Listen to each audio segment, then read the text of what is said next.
I spent 7 days learning Rust as a complete beginner. Coming from an FPS background, I want to try out the iconic survival game. Will I be able to survive the harsh environments and wildlife, build the base of my dreams, and conquer the server? Or will I get my soul crushed repeatedly by the psychotic players that call this place home?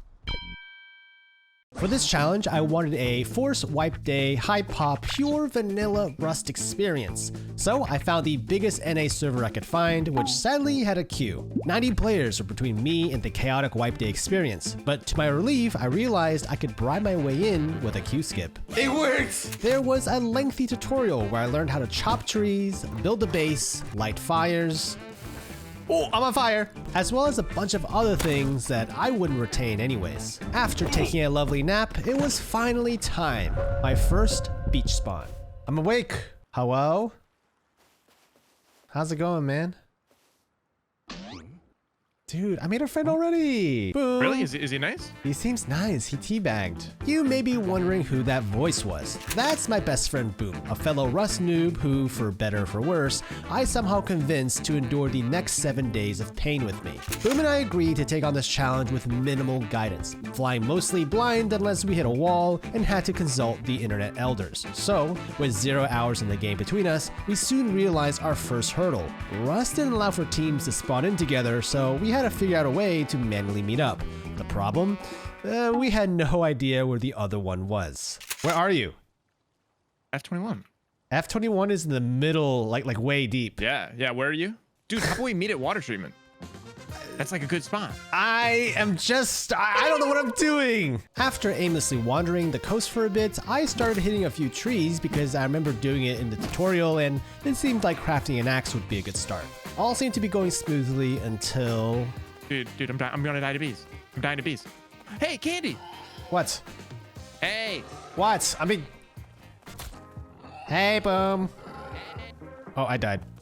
Dude. I got killed by a friggin' boar. Dying to the boar was actually a blessing in disguise because in our next spawn, we happened to be in the same square and we were able to meet up pretty easily. I see it. It was my Okay, face was covered. That's my chat. now. We're on a team. Wait. What was that? Did you hear that? Yeah, dude, a tree just went down over there. Can I prone? How do I prone? Dude. I think we should leave. Relax. I'm sorry. Did you try? Did you try sneaking up on a guy and like hitting him or something? No. I didn't do anything. I'm apologizing. Can't chance anything in this game. You feel me? It's my first 10 minutes in this game. Oh yeah. Yeah. Well, I hope you get a good start, mate.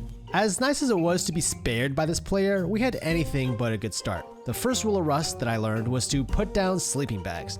The only problem? Well, because we had spawned in a little later than everyone else, thanks tutorial, the material used for sleeping bags, hemp, was nowhere to be found. I still wasn't exactly sure what I was doing, but I stayed busy and continued to mine some rocks to build towards that hatchet. Yep. The building blocks of civilization, stone and wood. I spent the next 10 minutes or so exploring the area for hemp, gathering what I could, and hoping for the best. I was able to eventually find enough hemp and cloth to make the sleeping bag, but it truly felt like if we wanted to have any hope of catching up, we'll need a miracle. Oh there, stranger. What the? Oh. Where's your horse? Right here. Ooh, that's my horse. What do you mean? I just found it. See ya. Wait, can I hop on? Yeah. Oh no, I can't. Dude, Climb honestly, up. you have all the resources? Dude, just run fucking north. I'll catch up with you later. Uh, Just take the horse. Wow, this is fun. Yeah. Yeah. The horse was just the leg up we needed to get further into the map to establish a spawn point deeper in. Oh, and for those who are curious, here's what the map looked like. Boom and I originally spawned in the southern beach and figured by this point it'd be a good idea to move northward for more resources, and with the horse, it should be pretty easy. Unfortunately for us, dude, the horse, people say the horse is good. Yeah, the horse is incredible. You fucking Oh. stole it. I killed. Salvaging what I could, it turned out that the horse did yield some meat, animal fats, leather, and bones. As I tried convincing myself that this was a good trade, I put down my sleeping bag nearby and crafted this bone dagger from the bones I got. While I was out there, I also came across a moving train. What's this? What's this? Oh! Someone was on that train. I was gonna jump on it, but someone was on that train. At this point, I wanted to avoid PvP as much as possible, but it would seem that PvP would find me, and I was soon confronted with my very first engagement. Oh, I'm fighting. Oh, I died. I died. Did you have a weapon? I did. Luckily for me, I was able to quickly spawn back in my sleeping bag that wasn't too far off. Unfortunately, whoever killed me took everything I had, so I was back to square one with harvesting enough materials for another axe and weapon. Looking back at this, it may not have seemed like a lot, but in the moment, it didn't feel great losing everything on me since, well, that was all I had. I think I see a person. Hello, hello, hello? Give me a second. I don't know, like parlay. Wait, your bag doesn't like Hold on, delete when you use it. Okay. What's up? What's up? Trying to be like chilling. Oh, I'm so chill. Here, put your hands up. Let me see what you. I need some claws. I have So no chill. idea how to put my hands up. I literally just started 2 hours ago, or like an hour ago. You just started playing the game? Yeah. You hold B and then you go to surrender like that. Ah. Hold V. I got it. See? Yeah. See, man? That'll come in handy. That'll come in handy for It's surrendering. pretty- Hold B and then goes. That's yeah, cool. it's like if there's like a full kit and you're like, look, I don't have a DB. I promise you. Oh. Well, I would probably uninstall the game. That's my advice. But good luck, man. Maybe find your next candy rune, Russ. Yeah, maybe. Maybe I'll like meet my new friend. What do you mean you'll meet? Like a new candy rune, like a better. Yeah, I'm like, oh, Wait. I got hit. Dude, Yeah, it was a little scary that while it was just maybe 1 hour into a new wipe and I still had nothing but a rock, people were already geared up with actual guns. We'll get back to this in a bit, but to make matters worse, darkness was falling by this point. The good news, Boom was on his way over to catch up to me. I'm right on top of you. I'm here. Okay.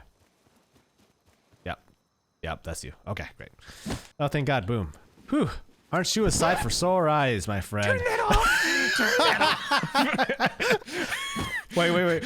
Are you psychotic? We ended up surviving our very first night and continued to harvest the materials into the next day. Boom and I realized that instead of doing a complete loot reset whenever we got killed, we needed to find an area to build our very first base. I ventured up this mountain to the snowy area. My logic was that since we had zero clue what we were doing, it could be better to set up in a more undesirable, hidden location so we were less likely to run into other players. Yeah, I don't know. How do you use the hammer thing? You need a blueprint to build. Remember? yeah. The hammer is for Upgrades. items inside the base. Yeah. I think the blueprint is for building the base. Yeah, all right, thank you. I put down the foundations to our very first base and chopped down some more wood to set up some more walls, the very beginnings of our empire. Though choosing a snowy area and being completely clothless in a drafty twig base probably wasn't the best idea. Either way, Boom had some feedback. Oh, dude, we didn't even make our base right. We need like the airlock. Yeah, I was thinking about that, but we could add that. We'll add the airlock. We'll add the airlock. Unlike me, Boom had done a bit of research on base building, so we decided to split up the work. I'd focus on gathering resources down the mountain, and he'd focus on fleshing out the base. Unfortunately, the forest had quite a few surprises waiting for me. Oh, I'm dead. To who? To what? Captain Jack Sparrow. Dude, this is pretty bad that you died. Relax. This is I'm pretty a bad. noob. You died at a really bad time. Okay, I'm bleeding Why are you bleeding? because someone shot at me, I guess. Can you tell him it's really important that you live? Hey, it's really important. While I was getting nowhere on resources, Boom was actually making some progress back at home. And by the evening, I made it back to see what he had managed to put together. Ooh, All right, come in the airlock. you made an airlock. Wait, this is completely different from how I left it. Indeed, it was. Boom had made quite the upgrades while I was out.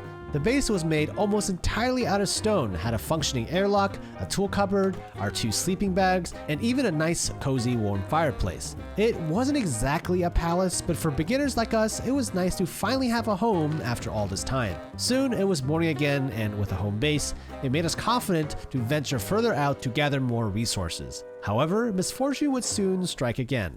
Dude, they're going to our base. They're building. What? I think we need to find a new home. Why? They built a base. Look at the structure they made. They built a base next to our base. Yeah, that's gonna be a problem. Are they right next? Can we still operate next to them? Can we still operate next to them? We might be able to operate. We weren't able to operate next to them. You see, by the time we made it back to our base, while it looked like it was in one piece, it turned out that there was this gaping hole in our roof, right over the TC. In hindsight, I think we probably would have lasted a bit longer if we had known to prioritize upgrading to a stone base.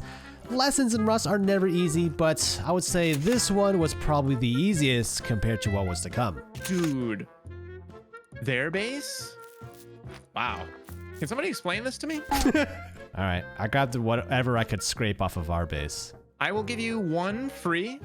I told you so. If you can find the door. This is cool. Oh. Figured it out. What do you mean? Dude, Okay, I'll just dude, not. look at that. Look at that. All right, you get 1. I told you so. Yep. I don't think our base is viable anymore. I think we should run. I think they're really ahead of us. This is cool. That's I wanna really join, cool. I want to join their team. Team? Yeah, I don't want to be on this team They're anymore. cannibals. Boom might have had a point, so we were once again on foot. We knew we couldn't build anywhere near that base unless we wanted a daily beating, so we went down the mountain to try to find an area that was a bit more isolated. Hey man, you okay? Yeah, I don't think he wants like. No, he's saying, company. shh, shh, shh. What does he say? Do you have a house? Oh, Whoa! wait, I'm not gonna shoot. Dude. Oh, I thought you were gonna raid me. No, I said, are you okay? We're new. We never played Rust before. Oh, yeah. Are you- Ross Are you is- playing solo? Yeah, I'm playing solo. What about you?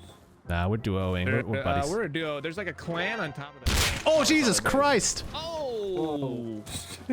Why'd you do that? Why are you saying, oh, shit? You hit me? Dude, do you have any bandages? Holy shit. Okay. Oh, he's shooting at you. He's shooting. Why did he do that for? Oh, this guy's a psychopath. Dude, he's gonna come kill us. I'm just running. Are you fighting? Yeah, Are I'm you fighting. Are you fighting? Dude, you're so low. You're like lowing. Wait, now he's begging. I missed, by the way.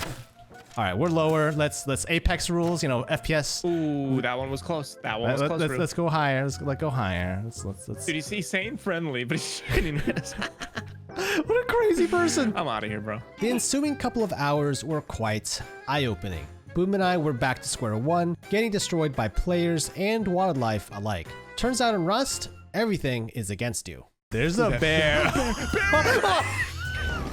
No! Yeah, I can tell we suck though, you know? Oh, there's a guy. My bad, sorry. I said sorry.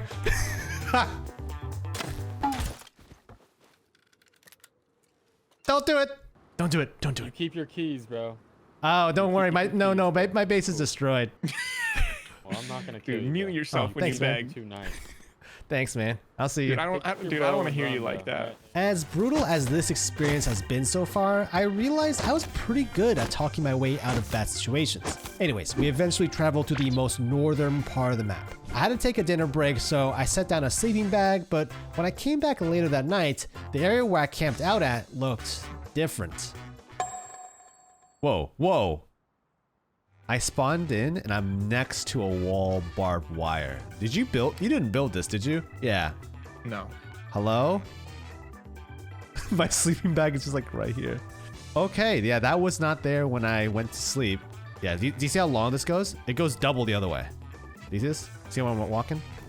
Wait, what the? It goes all the way around? Yeah, it goes all the way around, bro. Dude, what if we build like a little tumor on their base? Like, what if we build like right here? They're gonna I'm break in serious. for, dude. Oh, there's a door over here. Never mind. I was like, what if we find like the flank, like a spot where they would never explore? They would hear us. Okay, so we ended up not building next to the zombie apocalypse survivor compound. However, not too far away, Boom and I scoped out this large rock mountain as a possible potential base. When the sun came up the next day, I was putting down the new foundations for the 1x2, as well as setting up the entry points when... Oh, the door's good. I don't know what I was imagining. How do you do that airlock thing? Dude, there's a guy. Bing Bing is looking at us. There's a guy over there. His name is Bing Bing. Yeah, I see that. I'm doing the friendly dance. Yeah, he was doing it to us. Hello, come on over. Bing Bing didn't end up coming over, but our base building attracted some unwanted attention by this point. They might come for you. They did come for me, and despite whacking the guy for not 1, not 2, not 3, but 7 swipes with my stone hatchet, I went down. By now things weren't looking great, but while I was scoping out a new location for our base, Boom had a new plan. Like, I'm trying to show up with enough stone so we can like immediately make the whole base stone. I mean, there's a lot of stone here. But I'll only have enough for like a 1x2. I just don't want you to die on the way here. I'm on my way over. If you look at the map, my hill's not that far from you. I think similar to learning anything else in life, with each failure and reset in Rust, Boom and I were getting progressively better, or at least faster, and setting ourselves back up. Despite initially coming into the Rust experience from a pretty much blind approach, we are now blitzing through setting up the classic 1x2. I put down the base foundation as Boom quickly upgraded us to stone and set up the airlock. The base was off to a great start and looked much more like a proper base instead of a bundle of twigs. I eventually set up a TC along with a couple of sleeping bags to top things off. This new area we set up in was actually pretty great. No massive bases nearby and plenty of wood and stone to harvest up. We ended up chasing this bear to try to get some animal fat, which we then turned into load grade fuel to make our furnace. Friendly. Oh, okay. We I just are shot at friendly him. village. Oh, nice. I like your village. It's nice. We just started today, Rust. We never played the game before. Oh, really? Yeah. We just started. Oh, damn. I wish I was you. Wish I was playing this game for the first time again. Did you build that all by yourself for real, or are you fucking with us? No, I farmed the wall by myself. Wow. I have other friends that live in there with me, but Oh, okay. I farmed the wall by myself. Yeah, I woke up next to it. I have a sleeping bag there. I woke up next to it. I was like, wait, this wasn't there like 30 minutes ago. It's pretty funny. If you need anything, you can walk up to the compounder, ask us for. Yeah, we're a bunch of. We've all been playing the game for 10,000 hours and whatever. So. Oh yeah, I was Been around a long time. I was like, we abandoned that base, but we were building on that rock outside your base. I was crouching. Okay, yeah, I was the one waving to you. Yeah. Oh, yeah, yeah. No, Good but luck. we're just You got some messing around angry now. neighbors, Done though. I everything. died to some other people. Yeah, Oh yeah, there's a bunch of very hostile people around here. I mean, that's the majority of people in Rust. well, Right. Pretty much everyone. all right, man. Well, appreciate your Well, I'll let you guys hospitality. go on your way. Yeah, have a good one. Yep. bro. See, people can be nice, Boom. After talking to Bing Bing, Boom and I wrapped up our hunting expedition by killing a couple of these deer. There were also these red fuel barrels that got us plenty of low grade, and back at our own base, we were able to quickly put down our very first furnace. I'm gonna die of carbon monoxide instantly. Yeah, right. At this point, we had enough bones from all the hunting we did, so I put together some bone armor for us while Boom worked on some decorating, you know, to make things feel more homey. Also, thanks to the furnace, it felt like we were finally gaining a lot of progress. I had smelted down enough metal ore from metal fragments to upgrade our door to these sheet metal ones, along with this really neat code lock. Lock code? What do you want it to be? 1, 2, 3, 4.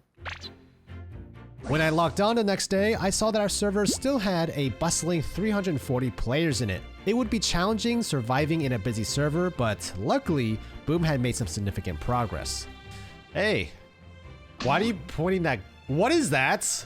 I only played a little bit. Why are you bowing your head? Oh my god! Dude, I didn't think it was loaded. Gun safety. Well, that was my one bullet. Right. I trust you. I trust you. There's drop. Oh my god. Oh my god. Hey, Candy, it's me. Hold on. Your friend. Dude, I'm gonna put it right above your head. All right, you ready? Your friend Boomerang. This might hit you. Oh! dude, okay. Pull it out. Okay, hold still. Okay, sorry. That was actually like a centimeter. No. Stop. With weapons testing a total success, I went back out to harvest some more wood. After all, by now, our little 1x2 is starting to feel a little bit cramped. Sure, we weren't exactly min-maxing the space by any means, but I wanted a bit more space to stretch out and be more comfortable. While I was out there though, I did run into a neighbor. Wait, who's this? Hello. Who's who? Yeah, a guy went running by. I didn't know if he was. How's it going, boys gone fishing? Do you want a home? Boys gone fishing. Do you want a home? Can we adopt you? You play a lot of Rust? Oh, I just started last year. A year? What do you mean just started last year? It's a lot of fun. How you guys liking it so far? It's pretty good. I'm really enjoying it. We kind of got our ass kicked all day the first day. We barely got this base up. I'm Are you, done in so, between are you the solo or are you like part of one of the clans around here? rocks. I'm solo. Yeah. I'm over that way. Oh, okay. Pretty close. I'm just in between the rocks. Peace out. I'll see you guys around. Dude, see? And with that, our very first actual alliance started. Despite us being far from our goal of conquering the server per se, having a more experienced player nearby would be super helpful for getting there. Especially since, well, Boom and I were really struggling to figure out the basics, like how to expand the 1x2. Wow, that looks extremely... Dude, we are playing Fortnite now. It looks extremely shoddily built. Like, I don't know how, like this wouldn't pass, like, municipal code. Like, there's no, like, Z-flashing. Z flashing. Oh my god, you just said that. What was even worse was, it turned out trying to break down a stone wall to expand a base isn't exactly easy to do either. Luckily for us, Boy Got Fishin' was around the next morning and offered his 2 cents. But the way you built your starter is right. Like this is very typical starter, you know, like a 2x1 with an airlock is pretty standard. So Yeah. I wouldn't be too worried about it. That's just kind of the way it works. It's just space. It's just space now. Like, we're running out of space. After explaining how storage space was an issue, I took a leap of faith and let him into our base. As I'm watching this moment back, knowing what I know now, I think this is a pretty crazy thing to do, but luckily for us, he had nothing but good intentions. He saw how we were relying on these small storage bins, so he made one of these storage barrels to help with our spacing problem. Boy Gone Fishin' had some feedback for our base, like adding locks on both doors, as well as our TC. Funny enough, we must have moved to the nicest part of the server because during all this, another person randomly came up, dropped us a medical syringe, and left without ever saying a word. Oh, nice guy. Whoa. Appreciate you, brother. Wow, medical syringe. What is that? Don't use that. Throw that in a box and research it. Oh, okay. Yeah, my strategy has been like trying to like just make peace because honestly, like, we don't have any guns. We're so behind. You're also on a server do that feel doesn't behind. wipe BPs, so Really? like everybody's gonna be fully geared like immediately. Dude, Oh, I had a Jesus feeling this was Christ. a non-BP wiped server. I didn't bro. know. I thought like the hard wipe at March 6th would like wipe everything. I thought that's what that was. Oh my. It was supposed to, but like at the last second they rolled back those changes and decided not to. But this server typically doesn't. Like that would have been the first time that this server full wiped in like years probably. Wow. So I picked a pretty hard server. Oh. Oops. Yeah. This was quite the revelation. In the very beginning of our adventure, I thought I had timed this challenge on a forced wipe, which I assumed meant even blueprints were wiped. However, upon learning that nearly everyone in the server had access to some of the most powerful gear in the game, everything started to make a bit more sense. The massive bases being set up, dying to guns about an hour into the wipe, people dropping medical syringes. If we weren't massively disadvantaged before, Boom and I were in for a rougher ride than we had imagined. Still, I didn't want to give up.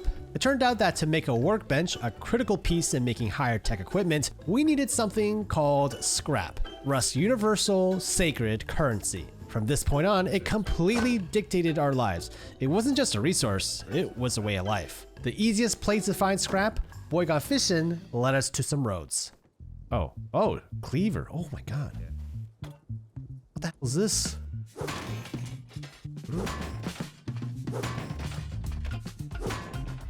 With the cleaver, it didn't actually take too long until we were able to set down this level 1 workbench. There we go. Oh, yes. Wow, there's... Oh my. Wow. Yep, and while me and Boom were blown away by this blueprint tree, it was just one of many blueprint trees in Rust. However, to 2 new players like us, the sheer amount of scrap we'll need to farm up seemed like an impossible task. The good news? Well, we realized we could make these nail guns. I was pretty happy to have a gun of any kind by this point, and I had hoped it would put us a bit more ahead. What you want to do? You don't want to do it like live. Oh. In reality, however, the nail gun was a mixed bag. I think it was okay against these guys with bows. He's gonna have a gun now. But it wasn't exactly easy to use given the slow projectile speed and low damage at range. I actually had to retreat back to base in this 1v2. To make matters worse, later on when we went up against someone with a real gun, the nail gun's limitations were quite apparent. Okay, there's a guy like left on the road. He's shooting at me with gun. Yeah, I can't see him. Is that at you? No, not me. Yeah. Like Did you fighting ever- against the bow guys, like I think we like kind of had a chance. I hit him once. Oh, he got me. Yeah. Really? All right. This is like, yeah, he has a Thompson. Yeah, I probably could have been a bit better with my shots here, but it was still discouraging to be going up against people with Thompsons. Even when I went back to check my body. Okay, I guess we just can't go there. Double barrel shotgun, baby. Oh boy. That's a problem. That's a problem. We even got a better look at this giant mega base not too far away from us. Honestly, initially we thought this was some sort of neutral map building, but we quickly realized that this was player made. We started to wonder if this was even the right way to learn Rust. After all, trying to grasp the basics while constantly being steamrolled by people with SMGs didn't feel like we'd actually learn anything. Staying here to learn the game seemed insurmountable. We were being outgunned, outbuilt, and besides the few nice players on the server, outnumbered. It's tough. I want to stay, but I feel like we can't hang. Yeah. So I'm just wondering if it's like sunk cost fallacy. Oh, getting us set up again won't be hard because we already know. I don't think it will be hard. So should we ask our guy, like, hey, like, should we like leave if we want like a blueprint free experience? Oh, he's gone. He's offline. I think that means I think he's offline. Yeah. We don't have his help. We don't have his guidance. Well, I looked for possible blueprint wipe servers. Boom, hosted a vote. This was a critical point in our story. We had a hard time deciding for ourselves what we want to do, but chat, the votes came in and it seemed unanimous. Escape this hellhole and actually try to learn on a fresh server. People are really saying reset. Dude, it's like a band-aid. Now, to spare you guys watching at home this setup process, I'm just going to teleport the video to basically us setting up our new base at the new server. We picked this mountainside at around 012, right across from train yard. And while I had an amazing view to soak up, we had no idea about the misery that awaited us here. Dude, this server seems way more chill. Dude, so much. Well, not like chill, but like no one's going crazy. If people are fighting, we like don't hear it because it's not guns. It's bow and arrow, yeah. Whereas before you like wake up and it's just like blah blah blah blah blah. Dude, it's funny because like after playing that for a while, I thought like that was just like what like Rust was. Like I thought that was yeah, like because normal. we didn't realize that like people skipped. For now though, life seemed pretty straightforward on the mountainside. We quickly set up our furnace, TC, airlock, and even found a few horses near the road, parking one of them near our base for later use. I got to work on building out our base a little and eventually got to spending the scrap we had gathered on some blueprints, specifically for the metal pickaxe. Oh, wow, I'm researching things so quickly. What do you mean? What do you mean? I'm just going down the tree. We got blueprints, baby. Really? Ta-da! Engineering. Wow, we can make solar panels, rechargeable batteries. Oh, another tree. Dude, it's a good thing we swapped to the server. Like, people probably made auto turrets, you know? Yeah, literally. If they already have the blueprint. Yeah, like, dude, there's wind turbines. That is what those wind turbines we saw earlier. Yeah, so they're just like powering that whole place. Yeah, look at the tree. I think it's better if we just that we're here. Yeah, people were doing, the wind turbine. We already saw the wind turbine, which is 680 scrap in this secondary workbench. Jesus Christ. Now, I had set up some workbenches on a second floor, but we still needed to break down a stone wall to connect everything together. I had a good number of metal pickaxes, but I wasn't quite ready for how long it'd take. Rookie mistake. This is gonna take a while, dude. This is gonna take a while. Keep digging! Dude, we drew a smiley face. At least for me, I did. Mine looks more like a Rorschach blob. Oh, wait, 10 more. 8, 6, 5, 4, 3, 2, 1. Wow. We did it! So... All right, well, hopefully nobody raids us. Yeah, I'm gonna rearrange some things. I have no idea like what your vision is, so don't worry, leave the vision to nuts. me. That aside, I was able to seal up the base, now with a comfortable 2-story 2x2. With the base expanded a bit, I set my eyes on advancing our weaponry. I basically dumped all the scrap we had down the middle column, hoping to get these semi-automatics quickly. Remember the base location on the map? Well, as luck would have it, we were pretty close to Train Yard, a monument that might just have the gear we need to really propel ourselves forward. I had no idea what to expect, so I tried my best with bringing along a nail gun with plenty of ammo, my pickaxe, and some food. Luckily for me, while I was doing our base renovations, Boom had actually explored a tiny bit of Train Yard ahead of time. So I'll show you the room that I made my way to where I had to leave fighting a guy. Oh, there's somebody fighting here. So if you crouch, you're completely silent, But dude, I saw this pro that I was watching yesterday. You were watching him. He was doing this thing where he like sprint, lunge, crouched. He was like basically like moving like this, but gaining a lot of territory and moving completely silently. So I hear walking right now. Do you hear that? Do you think he's coming around here? It's a boar. Oh yeah, I see that. So that walkie-talkie is a guy. An AI, you mean? That's an AI. Yeah. Yeah, so the guy is upstairs. Oh, Did I kill him? did you get like a snap? Oh, no. Hit him twice? Ooh, Yep, I'm holding if he peeks. Radiation poisoning. He's looking at us from upstairs. Oh, you're kind of messing him up. Radiation is not good. Oh, are you dying to radiation? It is ticking me. They have 30 HP. I thought you should probably walk out of here. I killed him. Nice. Yeah, I don't know if I can go up there. I don't think my shirt protects me enough. So yeah, that's how I was formally introduced to Rust's beloved environmental hazard, radiation. And while I wasn't exactly naked, my stylish red hoodie wasn't doing much in the way of protection. Looking back, I would have been fine if I had the right gear along with enough heals, but unfortunately for my first go at a monument, I was quite underdressed. I might like look up that POI tonight, because I think there's like puzzles. So like that room that guy was guarding, there was nothing in there, but it did have a like circuit breaker in there, and you needed to like plug something in to turn it on. It wasn't all for nothing though, because back at base, since we didn't die from our excursion, we actually had a decent amount of scrap to progress further down the workbench tree, getting ever closer to being able to craft guns. I also took some time to add another level to our base. Wow. Is that at me?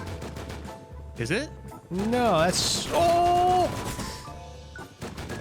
Okay. Wow, they just shoot at random players. Like perfect aimbot accuracy. Dude, is that guy cheating? No, I think it's just like I think that's just like a environmental thing, like the BTR in Tarkov or something. That, as I later learned, was a Chinook helicopter. At the time, I had no clue it was dropping a locked crate packed with some of the best loot in the game. I was just happy to be in the safety of my own base. Speaking of base, I love the idea of a more open floor plan, so I extended the floor space a little bit on this third floor, even adding these really neat windows so we'd have a nice view outside. I know. The base looked a bit like a mushroom on the outside, but I was proud of what I had put together. I spent a bit of time collecting stone and upgraded it all. Look at that. Boom, however, had his reservations. You don't like our little mushroom thing? You know, I was really excited. I was so excited to share. No, it's cool. No, it's really cool. I just hope that somebody doesn't like cuss like, oh look, like these like idiots like Made a mushroom house. like made an intentional hole. Not even the mushroom house. I'm just saying like hole. Oh, we could block that off. I don't know. Like I think there's like trap doors that we need to make. Like so like top of the stairs, I'm pretty sure there's like a metal thing we could pop over the stairs. That way I love having been able to see, but I agree it is a vulnerability point. But dude, I'm sure in this game we can look up like how to secure a window. Like there's got to be like little. You still shooting at the guy? Absolutely. We ended up chasing this enemy solo down the street. Luckily for us, it was a 1v2 and they just had a bow. My shots, however, were pretty rough. One of the hardest parts about learning Rust in vanilla was how rare actual gunfights are when you're just starting out. You don't get much practice. Obviously, there are servers where you can practice your aim, but I wasn't aware of that by this point and was just raw dogging the nail gun, hoping my shots land. What's that? Grenade. Killed him. Nice. He's down. This solo wasn't exactly a loot pinata, but we picked up the scrap he had along with his metal hatchet, which I realized was quite the upgrade from my stone one. I ended up researching it at the table once we got back to base. All right. Whoa, cute signs. You wrote that you like drew stuff. What is that, like a UFO? Or like a sombrero? Is that a sombrero? Dude, some things don't fit in like a normal character. That's a UFO. Holy sh**. Why would you put a sombrero over like tech? Boom's adorable loot signs aside, I also came across this mixing table which I quickly researched and put down on our third floor. Ta-da!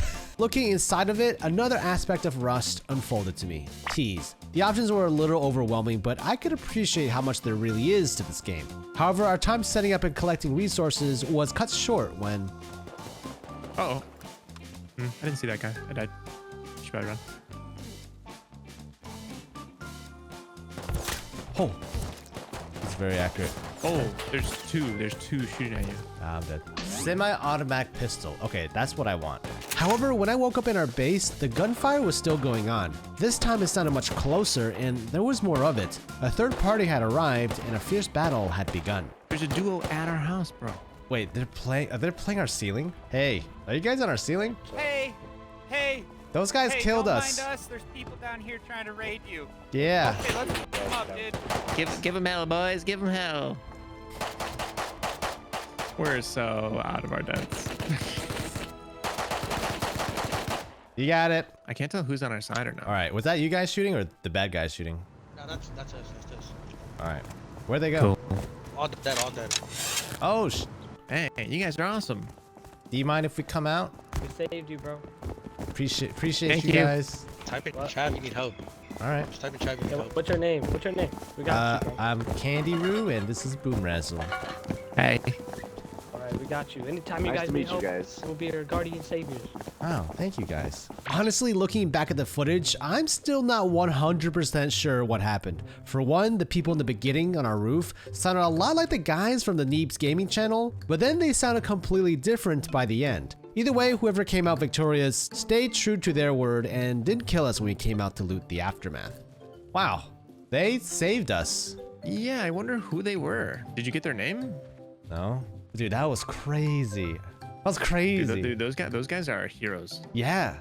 I'd like to go find them and like thank them. Maybe we could bring them some tea.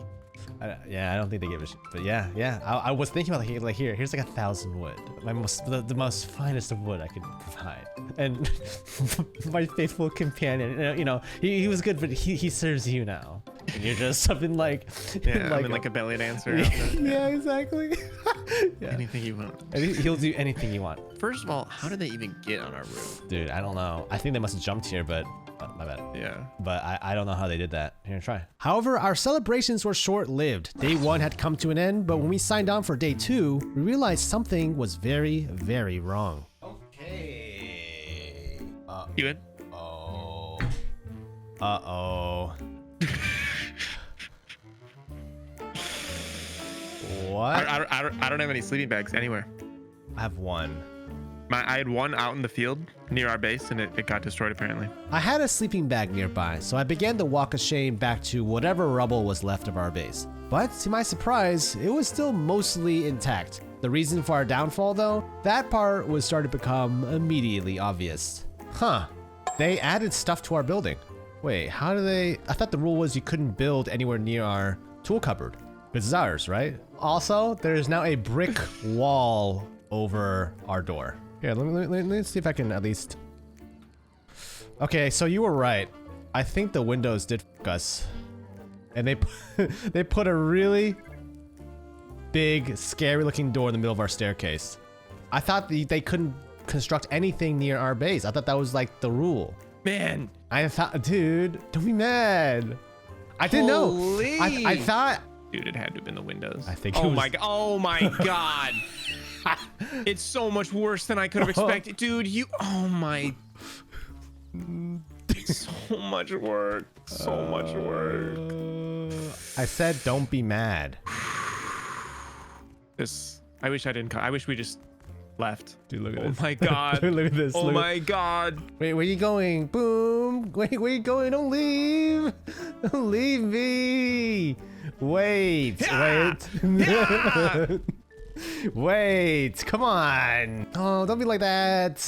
I don't know. I guess for this part of the video, play the sad Naruto music. I don't care. Many disasters in Rust are out of your control, but a disaster like this one, well, it was definitely a mess of my own making. This game was definitely a cruel teacher, but lesson learned, no more windows. I eventually recovered emotionally and had a renewed sense to get up again and push onwards. After all, not all was lost. I still had the blueprints and it was still only day 2 in our challenge. To admit defeat now would be such a disservice to the progress we've made as players just trying to learn the game. I was able to catch up to Boom pretty quickly because horses were pretty plentiful where we were at. So we took this as a good chance to explore a new neighborhood to set up in. Lead us to the promised land, Rue. Dude, we look kind of... There's something kind of badass about, like, well... I guess this town didn't want us. Yeah, loner's gotta be alone. Come on. Yeah, there's just... Dude, the masculine urge to just... There's nothing masculine about this. You know what? Just okay. Let's just ride off into the sunset. Right, in each other's arms. Well, okay, speaking of that masculine, like, I don't want to build next to these guys. Holy shit. Look at their plays. We rode eastward along this main road towards the satellite dish. However, as we traveled down this road, the reality of how far ahead some players were was really starting to set in. Dude, I thought that this would be... Wow! Look at these bases, dude. Like, what is... Wait, is that a base or is that... Yeah, that's a base. Is that crazy? My God, dog. Is that... What is that to our right? Is that a parking garage or is that a base? Dude, I think we should turn around. I think the further we go on this road, the freakier the bases do you get. see Oh that? my Do you see that? It looks like a prison. Dude. Our area, the area around our house, does not look daunting anymore. What the f is this? Everybody is so...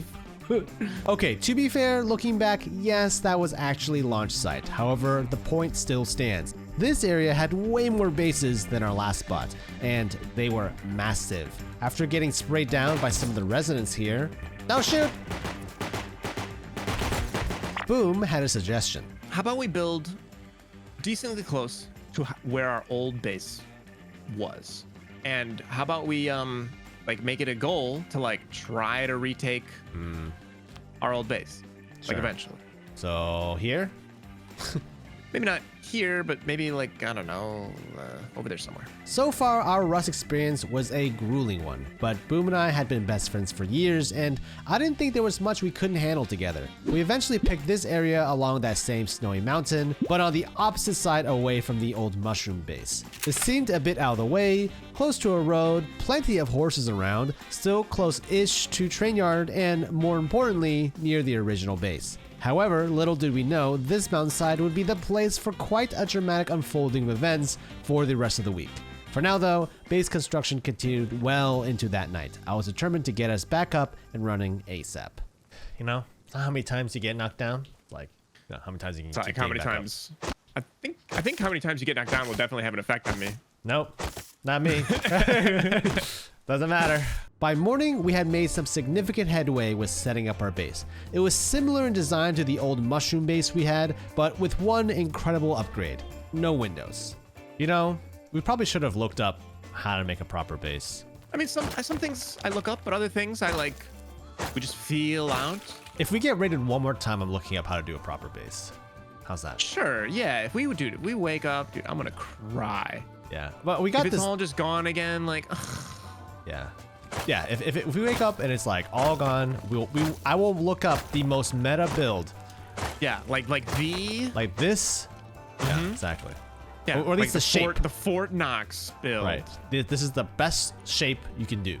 I spent some time upgrading this upper floor into stone, and I made not one, not two, but 3 furnaces. I think we ended up making 4 for this base eventually, but one thing was clear. If we wanted to catch up, we'll need to up our metal fragment production.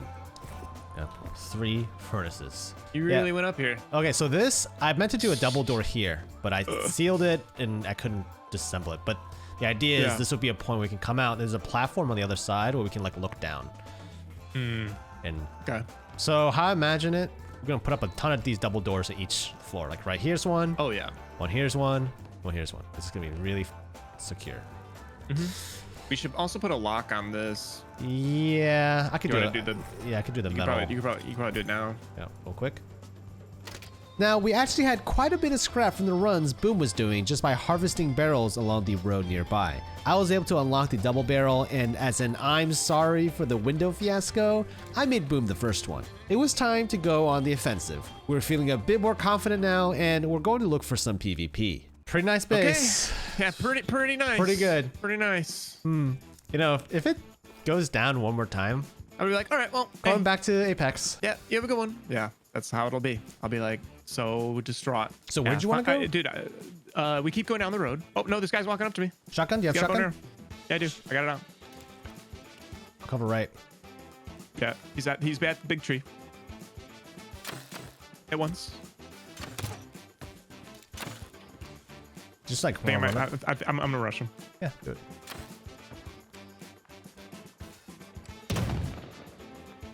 He died. Hole. I got hit. I see it. Hit him once. I'm healing. The bear might Are you aggro okay? on him. He's in the bushes by the boar. He's running back. You just want to rush him again? Just blast him? Yeah. Here, I'll draw this fire. You rush. I'll go right. I'm running zigzagging straight at him. He's shouting something. Wait, someone else is shooting at him. Really? Oh yeah. On the right. Should we shoot at that guy? Yeah, shoot that guy. Hit him once. The right guy? Yep. Oops. Shoddy. Yeah. I'm walking up. I think he's going inside the house. He's in. Dang. Oh. Dang. We just want to talk. I'm gonna go finish looting this guy, and then we can get out of here. We ended up only getting a single kill here, and while it wasn't like we got a ton of loot off the engagement, it was still a nice little victory for us. But it didn't stop there. Turned out the area right below our base was quite the scrap run highway, with players constantly passing through, and Boom was getting chased. Do you have cover? Just jump behind cover and just get really close. Yeah, I'm high, dude. Sounds like they're close to me. Got one. It's an arrow. Okay, He hit me. you good? He killed me. He's trying to thirst me. He's a gun. Oh wait.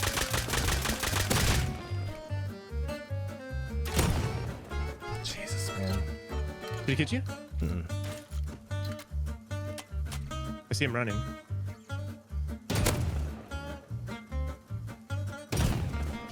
Nice. Just keep on bobbing and weaving. I'm here. I'm one shot. Yep. Oh, he's back up. Damn.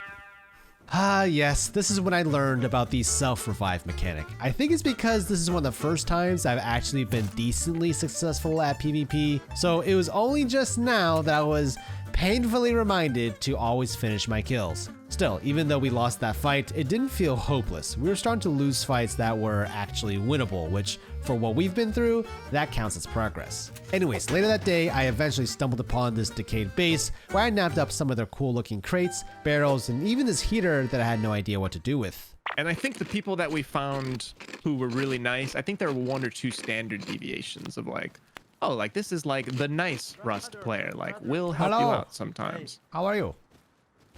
What's up? What's up, gang? I'm just a noob. Take it. You talking to a guy?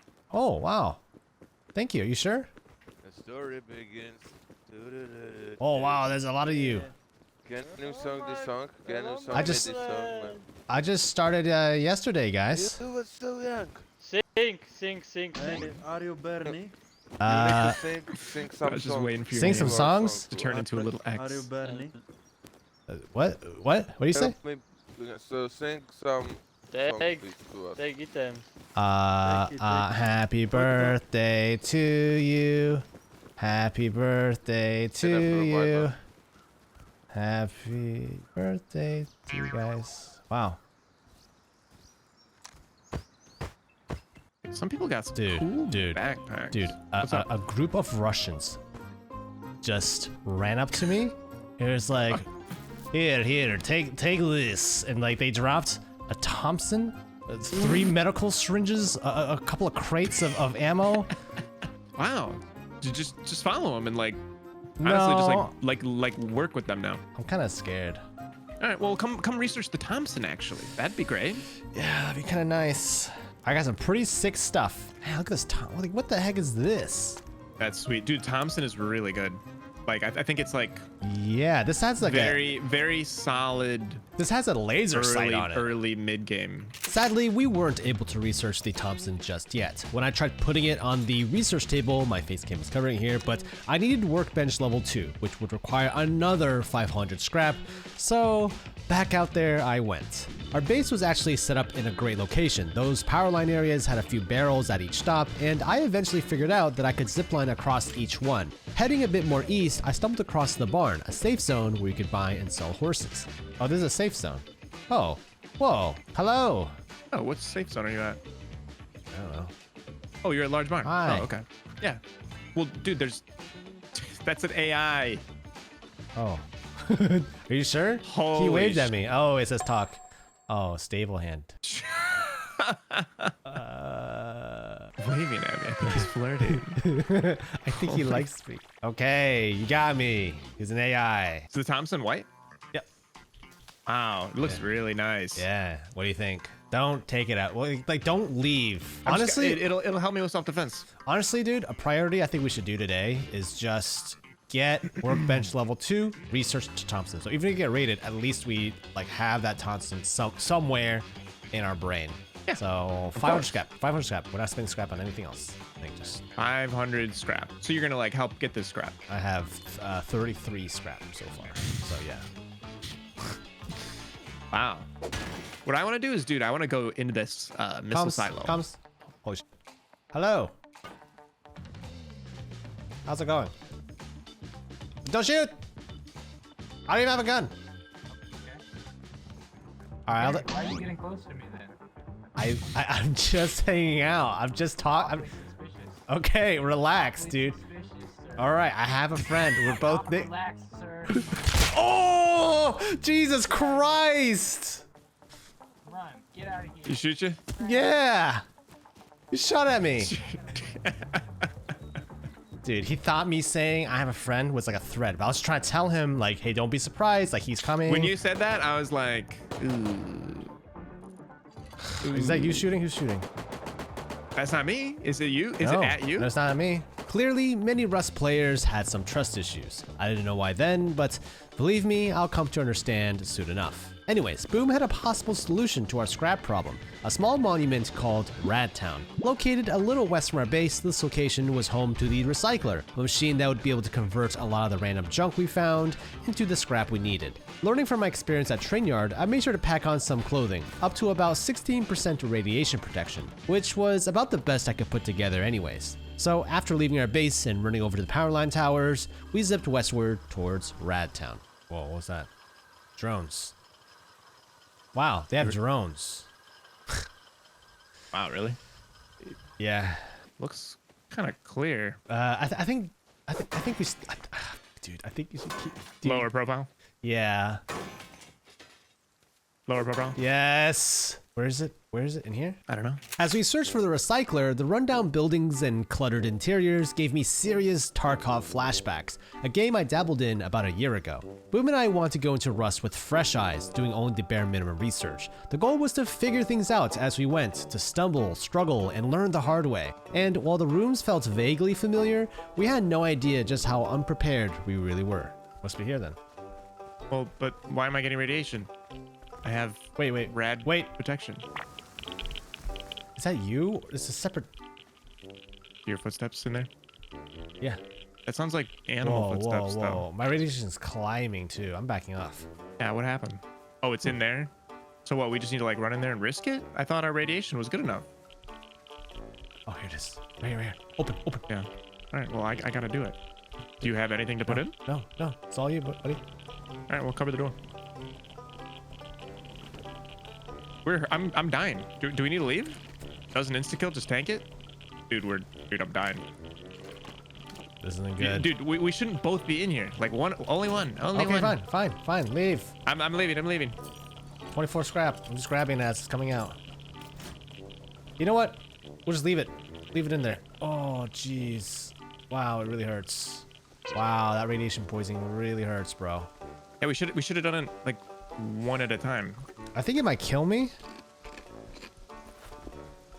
I'm like eating and healing a little bit. Yeah. Should have brought some bandages too.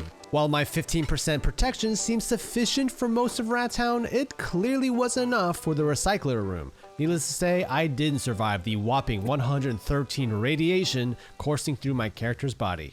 When we returned, I brought some anti-radiation pills that we had picked up, along with more things to scrap. This time, I followed a very clear strategy. Make a beeline for the recycler, dump as much junk into it as I could, run back out without getting roasted, and wait to come back when everything was turned into scrap. The radiation I took was still quite a bit, but using the pills I mentioned earlier, it instantly erased the 75 rad I had built up. Good as new. How much you got? 60. Nice. We can do it. Finally, with our newly acquired scrap, it was indeed time to finally set up the level 2 workbench. Taking a look at what was available now to us was both daunting and inspiring. Homing missiles, rocket launchers, torpedoes. Now we were getting somewhere. We need 50 more scrap to get the Thompson that the guy gave us. So it's not too bad. While I did have my priorities right, more scrap is always better, there was a more pressing issue, our base's defenses. Right now, any of you watching who are experienced Rust players are probably screaming at your monitors right now. The twist of irony, our inexperience at base building will turn out to be both a blessing and a curse later down the line. At this point in our adventure though, Boom had a suggestion. How expensive would it be to make our walls metal? Like, what if we just did the bottom floor like metal? Would that be like psychotically expensive? I think I'm gonna just. We have a ton it's of 200 metal fragments, and now it is almost up to 200 metal fragments per 24 hours. So I'm not just thinking about like how much does it cost to make the wall. I'm thinking about like what is the upkeep of the base going to cost. I think it's okay. Boom did have a great point, so I started upgrading the first floor to sheet metal. After all, we did have 3 furnaces going full blast with plenty of metal fragments by now. Dude, all metal base, kind of hype though. I think maybe makes we need more. Me feel good. Makes me feel good. A Yeah. windowless metal box. I mean, if I wake up to a gunshot to the head like I did yesterday, I mean, good for them. You know, They can have it. They can have it. Yeah. That means somebody was working all the live long day to get into our little base. Keep it. Whew. Seems safer. Seems safer. Dude, honestly, more furnaces. Now, while the base was partially upgraded to sheet metal, Boom brought up another suggestion, honeycombing. A concept that we had heard reference to, but not something we actually sat down, looked up, and studied. The idea seems simple enough, however, creating triangle-like walls around your base to essentially double or triple the amount of explosives someone would have to use to break in. But with honeycombing, we'll need a lot more resources, which is why for the last minutes, the footage has just been us chopping down trees for more wood. Nice, just farming some trees. Want some help? That'd be nice. Maybe some... What are you doing? I don't know. Oh my gosh! Where did you find that? Whoa, Candy, I'm losing control! Oh my god! Look out! Dude, I'm 20 HP. God, just Okay. Getting anything done with Boom was one thing, but actually trying to add a honeycomb around our mountain base was an entirely new level of struggle. Since the terrain was a bit uneven and awkward, getting these triangular foundations down in certain spots was a lot trickier than I had imagined. Weird. I just got it like in one spot and then it disappeared. I quietly realized why I've never seen anyone else actually build a base on a mountainside. It's really annoying to build on. It was tough getting the foundation level since the terrain itself wasn't level. Yeah, building this base here really f***ed us. Well, hopefully somebody blows it up. It's not great. Too close to triangle foundation. Yeah. I saw that this was something I probably couldn't figure out on my own, not without a bit of help anyways. I pulled up YouTube and found this guy that I thought would be able to shed some light on what I was doing wrong. Dude, this is giving me a headache. Like, holy wow. More complicated than triangles? There's a lot of stuff that we probably should have done from the very beginning. Yeah, I mean, makes sense. Of course, we're like doing things wrong. Oh, what is that bright thing over there? Wow, this is some min-maxing they're doing here. I was starting to get a little lightheaded, so a break was in order. The good news though was that Boom had gathered up enough scrap during the day so I could finally research the Tommy gun. However, there was a new problem just down the hill. New neighbors. Whoa. Dude, someone's just down there. Look. They're building. I just died to a guy. Do you want to go kill them? They're building. We could like sneak up on him. Yeah. Is there in front of me? One's on our right.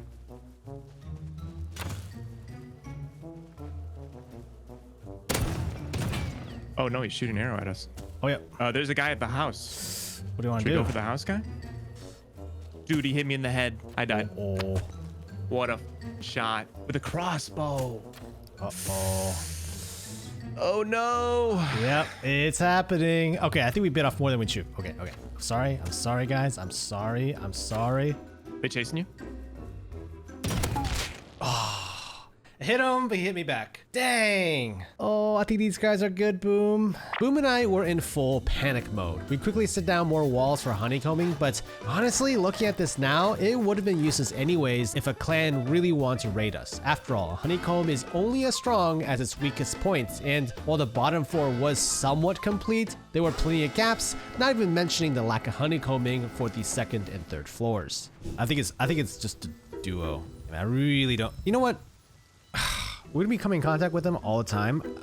I wonder if we just talk to them. I mean, like, Yeah, maybe just ask him like, hey, are you guys chilling? Like, what are your intentions with this field? yeah. All right, I'm gonna ask them because I don't know, dude. I can see a scenario where like we're down there, they just shoot at us, and that like already like starts us off on the wrong foot. I mean, we already shot at them. I hope they don't bring that up. Yeah. They might have forgotten. I mean, that's like 2 nights ago. Hello, are you guys friendly? Hello? Yo. Are you friendly? Hello? I don't have a gun. Yeah, we're friendly. Oh, you guys are chill? Okay, cool. Are these both your bases? Are these both yours? No. Oh, all right. No. I'm naked. I don't have anything. But do you know who lives in here? All right, I'll try to remember your names, cause You gotta go away from us. what? Well, they seem friendly, but neutral. Heeding our neighbor's warning, me and Boom decided to get back to mining stone and metal ore for our honeycomb. However, given that our bases were so close to each other, it was only a matter of time until we ran into them again. Boom had mined a little too close to their area. Oh, I'm just farming, buddy. What the heck? Hey, you want the metal? That's all good. Hey, what's up, dude? I live Right. The kids down killed me, but to be honest, I was hitting their stone. Yeah, he shot me with an arrow and then hit me. He did mug me. He took my pickaxe, which is too bad, but whatever. At the very end, so we've already made it to the double barrel shotgun. Relax. There's the Relax. There's the shock. Oh, Sorry. There's a guy here. There's the. Holy seriously? Seriously? Are they cooking? How did you just get over here? I took, that wasn't, you killed my friend. I'm not trying to take your They didn't kill me. They just. You knocked me sound the unconscious, then I exact stood back up. same. Oh, he's saying we Like you sound were the the exact same same. person. No, we're two different people. You surrender for me? How do I Just do that? surrender real quick. How do I do that? Press. It's B and then there's an emote. It's an emote called surrender. I got it. See? Okay, you're good. I didn't know it then, and it certainly didn't look like it, but this was the beginning of a long-term alliance. His name was Scotty, and he was part of the larger group that had set up down near our base. Even though his name was spelled in a way that could sound like Scotia, we probably mispronounced it at the time and called him Scotty. Hilariously enough, for those who had a sharp eye, we actually tried killing him earlier, but we won't talk about that. Oh, and if you're curious about how the honeycomb attempt was coming along, well, here it is. It looked pretty terrible, but I was doing the best I could with the terrain we had. I think the fallacy of building a super tall base was starting to show itself because it was exponentially increasing the cost of honeycombing everything. Trying to get a proper seal was near impossible due to the terrible terrain our base was set on, so hardly anything lined up nicely. This is my best attempt at a honeycomb. Some of it doesn't make sense because it doesn't all line up correctly, but I think that's just gonna have to do for now. This is the most disorganized base ever. The next day was day 3, and thankfully when I logged on that morning, our base was still in one piece. I was astounded that our shoddily put together attempt of a honeycomb had kept us safe all this while, but I guess making a shaking alliance with Scotty's group had paid off. Could I even call this a honeycomb? Honestly, I wasn't even sure anymore. Wait. Okay, don't be alarmed. Don't be alarmed. What are you doing to me? I don't know if this is the way to do it. It looked different than in my video.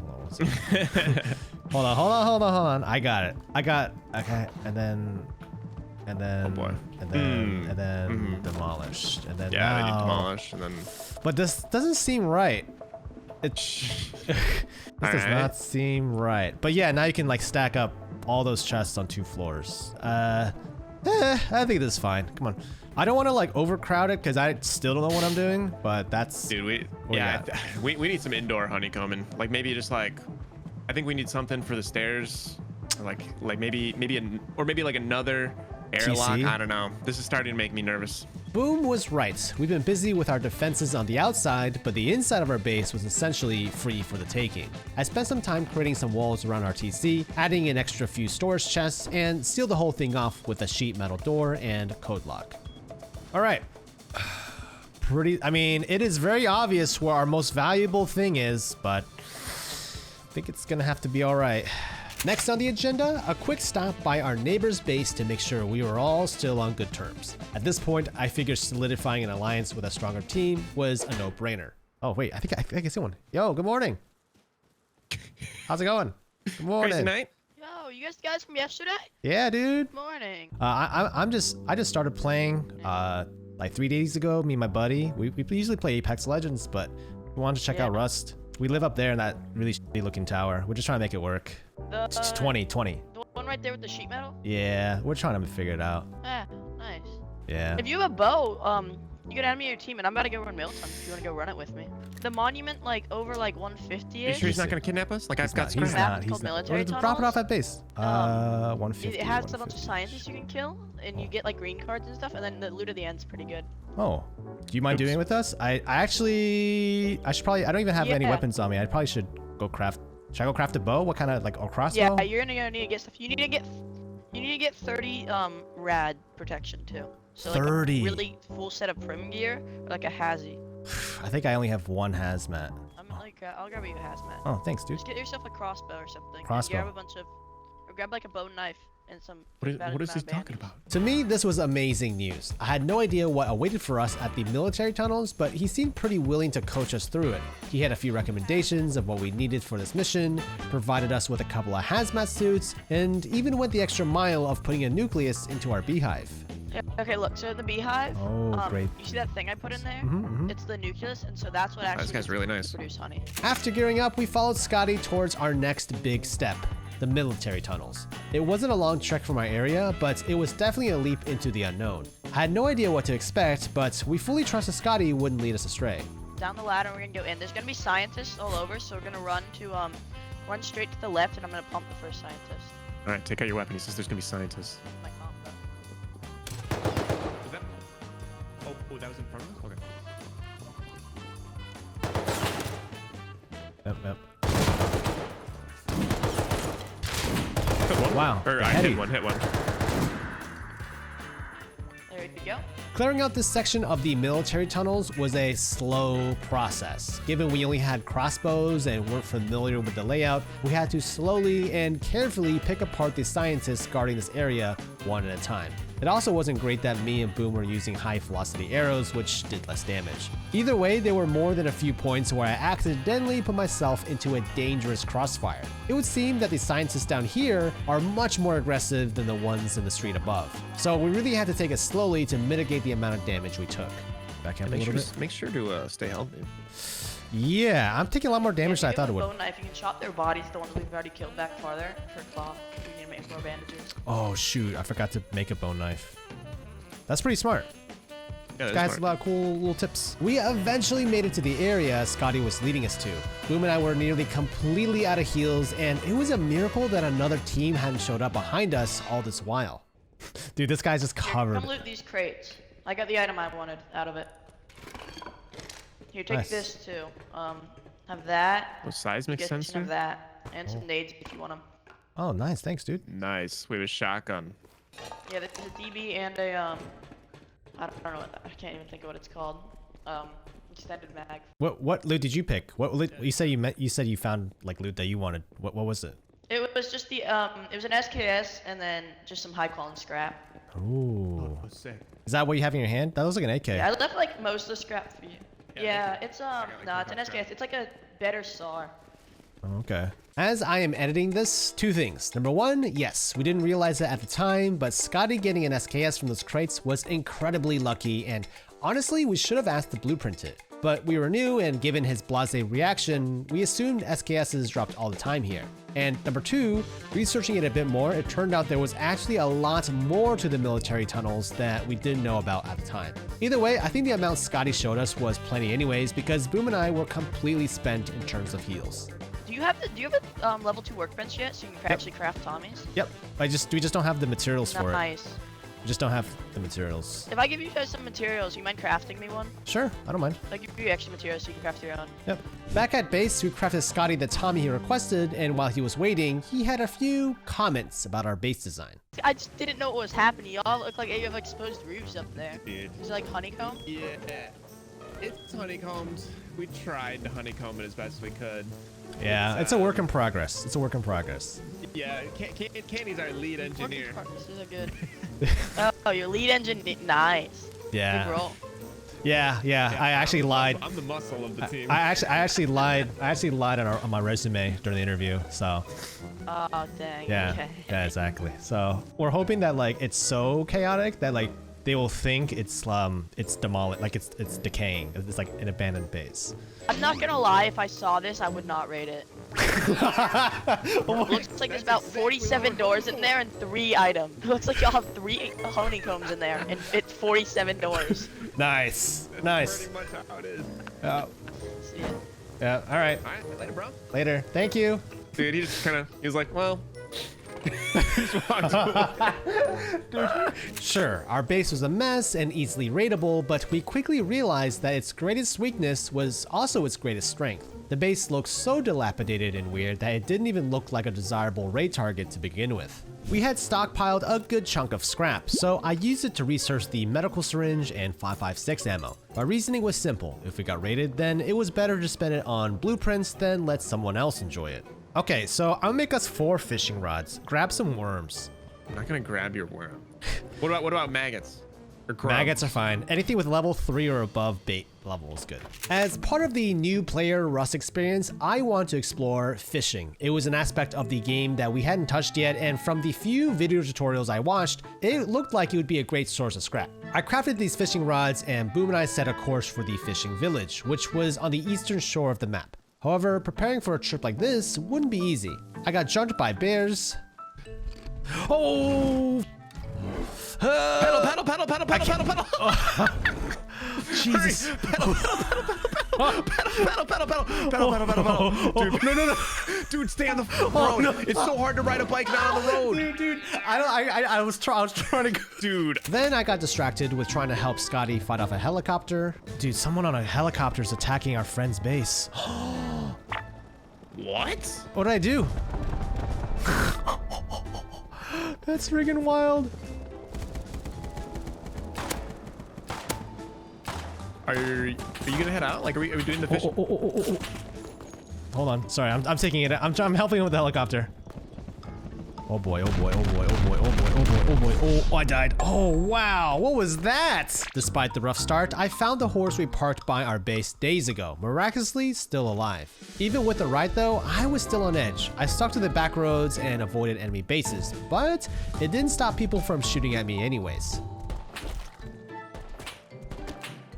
I was fully locked in. Whoever was shooting at me was quite the shot, but I was able to maintain my composure and make it out alive. After getting some distance, I put down this sleeping bag just in case. The terrain, however, had other plans. Oh, wow. Okay. Thanks to the sleeping bag, I was able to continue the journey on foot, which didn't take too long. Getting closer to the fishing village, I had a thought. This is kind of nice. I mean, it wouldn't hurt to make an outpost, like a small outpost to like dump scrap in. Without spoiling too much, setting up the outpost will play a critical role in our story later on, but for now, after the tough trip, I was just taking in the beautiful landscape. Wow, dude, this is kind of a vibe. What? This is beautiful. You could buy a boat. Is this a safe area? This is a safe area, right? Scrap. This is a safe area, right? This was the fishing village. I was excited to dive right into the world of fishing, as from the guides I saw mentioned it'd be a great way to farm up scrap. One fishing pole, please. Nope. Enjoy. And so me and Boom began our little fishing trip. We took out our rods, hooked some worms, and casted our lines. However, there were 2 problems with our approach. Oh, the first problem? Well, I wasn't very good at fishing. I ended up wasting all the bait I had brought along by snapping the lines, so I had to take my horse out to a nearby forest. Boom, however, was having better luck. I got one. What'd you get? A herring. Okay, I caught flippers this time. I'm sensing a trend. What's that? What is this? A large salmon. Yep, nice. That's a good one. Okay. Wait, So is that a should good I one? gut it or should I think gut it. Well, wait. Yeah, just gut it. Because you need more bait anyways. Yeah, gut it and then see. I think it should be like tier 5 bait. Okay, pause. Because therein lies the second problem. You Rust players watching this are probably thinking, Candy, you guys are just doing it wrong. Well, yes, I had made one critical error during my research. You see, most of the videos I had watched about fishing were from 2 to 4 years ago. However, fishing had gone through a good number of changes over the years. Fish meat wasn't as good of a bait anymore, and so by having us continually use just one piece of fish meat as bait, we were getting junk. Okay. I got a human skull. That can't be good. All right, I'm running low on bait, man. This is. You said we were gonna get rich doing this. Give it time. Give it time. You were like, this is like an S tier strat. And so far, I'm minus 50 scrap from buying worms. I was convinced that fishing would be the answer to our scrap problem, so we continued on into the evening, reeling in mostly buckets, tarps, and other trash. I was still excited to continue fishing into the night, but Boom, he was starting to lose his patience. I don't think this is it. I don't know what YouTuber told you, like, fishing is endgame in Rust. I think I'm gonna go. What? You want my fishing pole? What? We just got started. That's awesome. I put the fishing pole next to you. No, thank you for showing me that. Wait. I'm just, no, I think, like, yeah, like, you'll be our fisherman, and I'll, you know. Watch, I'm gonna bring back so much scrap, you'll see. The next morning, I was told by chat to use chicken meat, and while I was going to save it for dinner later, it turned out chicken was a great fish bait. What is it? Salmon! Nice. Ooh, I Yeah, found a just- small trout. Small trout. Oh, good. Okay. It seems like you're really getting the hang of it. It's So going you to, probably- oh, dude, small trout's bait level 10. Oh my god. I also realized that using the whole fish as bait instead of gutting it for fish meat yielded much better results. I caught another salmon, another small trout, and using that trout, I eventually reeled in small shark. I got it. Oh, yes. I was finally making some headway. However, upon looking at the vending machine that my face cam is partially covering, I saw I needed a lot more high-tiered fish before I would be raking in the big bucks. Meanwhile, Boom was back at our base, doing street runs for scrap, and wasn't exactly convinced that fishing was worth the time. Here, I'll put all the scrap that I'm getting in a little pile. And then- And like you put all the scrap that you're getting in a little pile, and we'll like that's the thing is, we'll decide like how effective you know, your little shrimp operation is. But you know, I also like don't have any weapons since like you know you're the research guy and you know you kind of had this midlife crisis, so you're now the fish guy.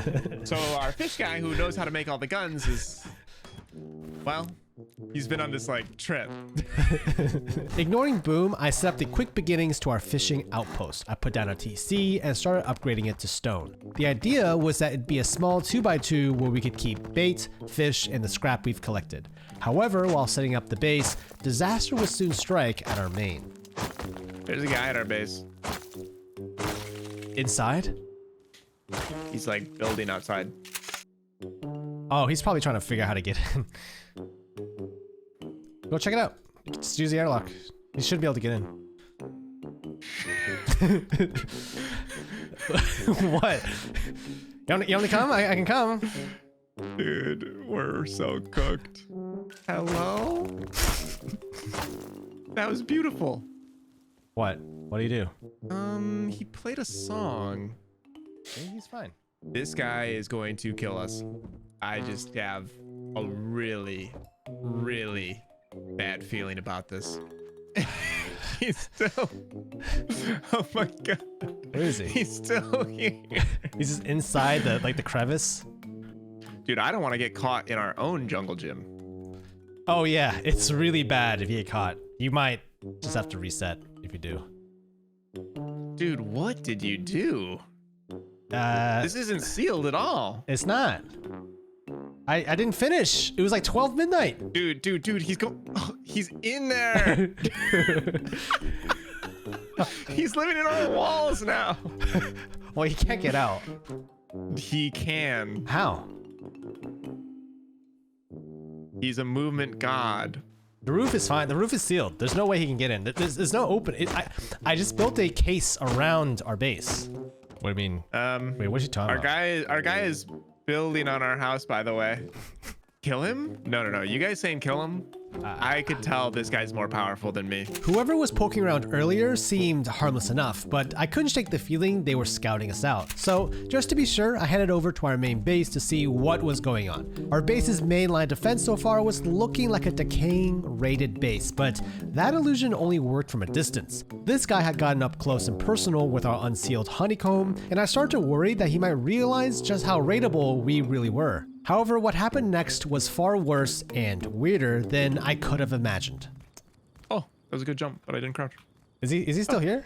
Oh! Someone's in our airlock.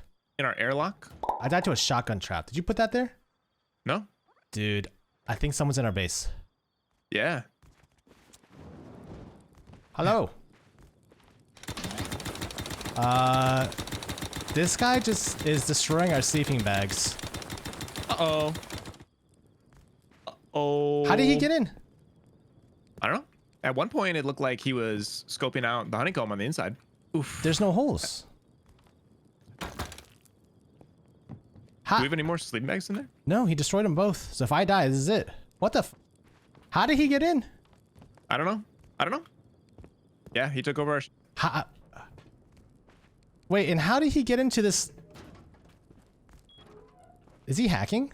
Is this a hacker? How does he know all the codes? He just opened up all the codes. Is this guy cheating? Are we running to a cheater? I don't see any holes in our base. It's sealed. I was completely stunned. Everything we had worked for was now on the line. Due to our inexperience in Rust, at the time I wasn't sure if this person had legitimately gotten in, but I had a suspicion they were cheating. Still, we were in a tough spot. I didn't want to immediately fight back because I figured if they were hacking, they'd just break in again, this time with a personal vendetta and go full rage hacker mode. Boom and I usually play Apex Legends, where cheaters have god mode, aimbots, wall hacks, you name it. Some even fly or spawn in loot like it's a dev console. If this guy even had half of that here in Rust, we were screwed. At this point, we were basically at his mercy, just hoping he'd lose interest and move on. Spoiler alert, he did not. I quickly got into solution mode. First, I tried changing all of the codes to our doors and TC, plus deauthorized everyone and reauthorized myself and Boom manually. I did this multiple times and texted Boom the codes for the code pad. He's opening the door. How? I cleared the authorization list. Yep. Yeah, I'll change it again. Here, I'll. Okay, let's see. Yep, he's just cheating. Okay. All right. Well, I changed it. He just went right in. He's like showing me. He's showing me that he can.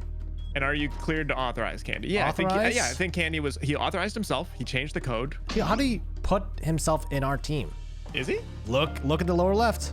No. While he wasn't doing anything outright malicious, him destroying our sleeping bags and purposely changing the codes wasn't a good sign. I figured out how to report him, but this wasn't an immediate solution. I also left the team because I didn't want to run the risk of him getting us banned as well. Oh, he wrote you another note? He said, I will tell you what I did, but you have to beg to me and say sorry. What? I think that's it. Tell him we don't negotiate with terrorists. We were at a standstill. With 4 days worth of recording in jeopardy, I felt like the only option now was just to log off and hope he'd get bored and leave. However, when we returned, there was a new development. And our base is still here. Just fine. Do we shake him, actually, by doing this? I mean, wait. He knows where we are. What's this? Uh-oh. I don't remember seeing that. He's here. Come here, look at this. You look like a moron. You look like a moron, Boom. Get out of my roof. You look like a friggin' idiot. So it would seem we were stuck with this guy. Boom, however, had an idea. Dude, I need help. Why? What's up? Dude, we're being harassed by like a cheater. But dude, he then entered our house. He changed our codes, like just by interacting with. Wait, let me help. With the door. All right, you might need to let him in. Yeah. How do I but then do that? Y'all just got code rated then.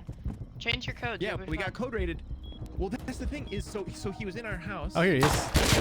Oh, there he is. That's the guy. Oh, that's him. Yep. We change our codes and he instantly changes them right in front of us. And then I think there's a sleeping bag inside. Careful, he might revive. He built a wall. Here, let me in. Let me in. Ask you, I don't. How? Yeah. Okay, nice. So y'all put juice in here.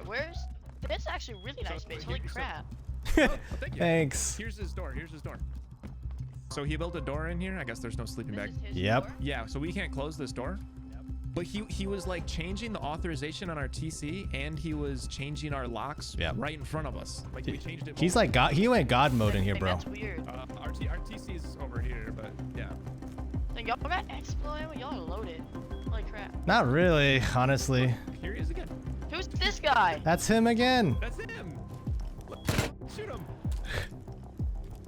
Change your codes. You'll be fine. No, Change your dude, we codes, changed it 50 times. I'll try changing the codes one more time, but I swear to God, he changes them. Just F7 him then. That's the best I can tell you. Loot his body though. He's got mad juice on him. Yeah, we did F7 him. Thanks to Scotty, the seemingly terrifying hacker was slain. Twice. It definitely emboldened us, seeing how easily killable the cheater actually was. Unlike the insane cheats we've seen in Apex, sure, this guy can mess with our base, but in a fight, totally beatable. Still, I wasn't taking any chances. Remembering Scotty's words, I reset all the codes again, this time using different ones for the TC and doors. I even removed and reattached the locks, hoping that it would break whatever exploit he had used. Well, those footsteps.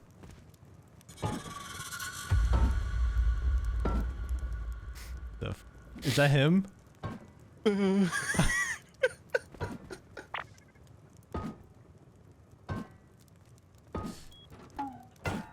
He's trying to get in. Maybe you make a pistol. Like maybe we should go out there with pistols. We're also out of pistol bullets. Maybe let's gear him and shoot him. You feel like emboldened now? Okay. Dude, Scotty, he is my hero. Yeah, dude. I was like, oh shit, Scotty's fucked, and Scotty went blam blam blam blam blam blam blam. He's like, is that him? It looked like whatever I did with the locks actually worked, and now after seeing the limits of their cheats, we were ready to fight back. Boom and I geared up to go outside and blast this dude, but upon exiting our base, they were nowhere to be seen. Honestly, this extra stuff he added kind of makes our base look even worse. So that I'm kind of inclined to keep it. Yeah. Do you want to just set up our new place? Yeah. Where? On the beach? Yeah. Just in case. Okay. By now, I really want to set up the beach outpost. We needed a small backup base in case of the cheater somehow got through our codes again. The trip out east was a dangerous one by foot. It was risky given that we brought along a good amount of materials from the main base. Luckily, there was this horse along the way that I found, so I was able to get over to the beach area quickly in one piece. All right.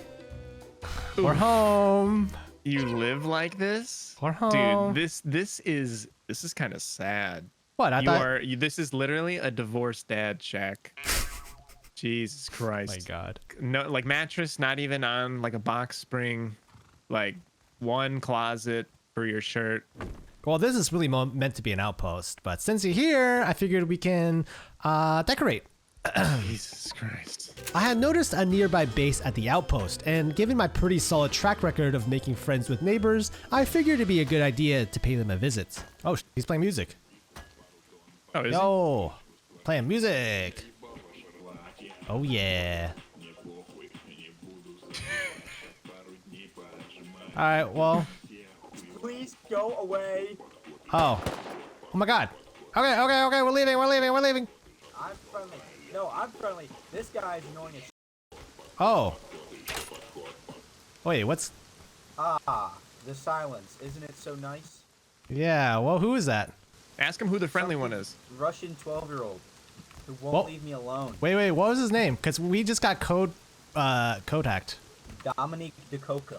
Oh, okay, that's not us. This was Nathan, and coincidentally, he too was going through his own battle with a group of trolls, but he otherwise seemed pretty reasonable. I felt a bit more at ease knowing he wasn't the type to just roll up and wipe us out for the fun of it. Back at the outpost, I continued with setting it up. I need to get a sign and write a big old Number 4. Well, this wasn't supposed to be base number permanent. This base wasn't supposed to be permanent. Like, it was really just so I can drop off fish here. Yeah. Research only. This is our home now, so you're gonna need to make like larger chests where you need a research table 3. Well, now I'm wondering if I should have made it bigger. This is a 2x2. We were finally safe, or at least that's what I would say, but... Hey, Candy, I got some bad news. Hey, he's outside. What? He just killed me. I was hitting a tree. Wow. Well, he chased us to the ends of the earth. So it doesn't seem like he can like have like building hacks or anything, or like tech hacks. Yeah, he doesn't have like infinity. If anything, he seems kind of like a bum on the lobby. The hacker was back, but Boom had a point. It was now very clear this person didn't have insane cheats or anything. The fact that they weren't able to just walk into our base confirmed it. This wasn't some all-powerful, game-breaking cheater, just an annoying one. How do you jump up like that? Oh, I'm gonna go talk to our neighbor. Yeah, that's the guy who's been chasing us. Dude, did you get him? Did you kill him? Yeah. Yeah, he killed me and took all my stuff. You could just keep it. I had a revolver on me. He shot me with that Aoki pistol. You could take your revolver. It's right here on the ground. Oh, thanks, dude. Yeah, I don't know. This guy's just with us. I don't know. Our guy, dude, this neighbor. I also love this guy. He come up. Nice. Nice. Good. I probably will end up killing you guys on accident, or vice versa. So. Oh, don't sweat it. Yeah, don't sweat it if you accidentally kill us. I'm just glad to have you like around in case. It's been too many times. Yeah. Yeah. There's been a Whoa. lot of times. Somebody shot an arrow at us. It came from like your base direction. Whoever was messing with Nathan had returned, but this time with weapons. I grabbed a revolver and tried my best to help out, but honestly, Nathan seemed to have things handled with his SAR. This is the same 12-year-old kid. Oh, this is your dominant guy. So this guy's with you? Kinda. He wanted to trade for my SAR, but I do not want to give it to him. Okay, so I got him. Pretty please. Oh. Is this fucking Dominic? Get out of here. Oh. Who's that? No, I'm not trying to listen to that. That's the same kid with that rock skin. Dude, it's so bizarre. It's funny, like everybody is dealing with their own like weirdos, I guess. It was oddly comforting to know we weren't the only ones dealing with trolls. At some point, we also met High Voltage, Nathan's friend, who listened patiently as we recounted the saga of our code hacker messing with us. Yeah, makes sense. Is that normal? When the clan leader gets on. No, it's not. It's never happened to me. Okay. Well, we have 7 then, so when maybe our we'll clan get leader back gets on. on, we can have too. Oh. We just have like a bunch of people in the clan in this area. Oh, cool. Thanks, dude. That's awesome. Alright, yeah, for sure. Yep. See you around. See? Phew. Huh. Wow, your like charisma's really high. Bit of a silver tongue. This area is really not, dude. I think coastal people are like chill, cause like they don't want the water tribes. Yeah. I don't want God.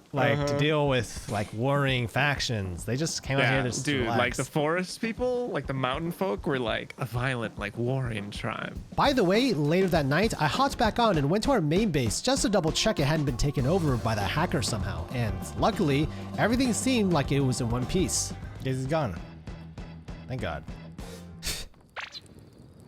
It was now day 4, and it turned out a lot of the bases along the road downhill from us got raided overnight while we were gone. Boom and I ended up checking out one of them that got raided. This was a gated base that I remembered having a metal shop front, but from the looks of it, I don't think they'll be opening again anytime soon.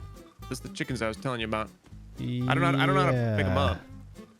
Oh, they named them too. They did name them. Oh wow, there's 17 eggs. I just took them. How do you grab a chicken? I'll take care of you guys. They wrote come and go. Oh, guy! There's a guy! Rush him. Shot him twice. Is this your base? him once. Kill him. Got him. This is your base. Oh. Well, shoot first, ask. Ooh. Shot in the side, I think. Right in front. Wow. Is this your base? Well, guess that's the end of them. After wrapping up that fight, I went back inside the raided base hoping to find some weapons or higher tech that we didn't have, but whoever was here before definitely cleared this place out of anything valuable. At the time, it just seemed like another abandoned base, but we'd soon find out it wasn't as forgotten as we had thought.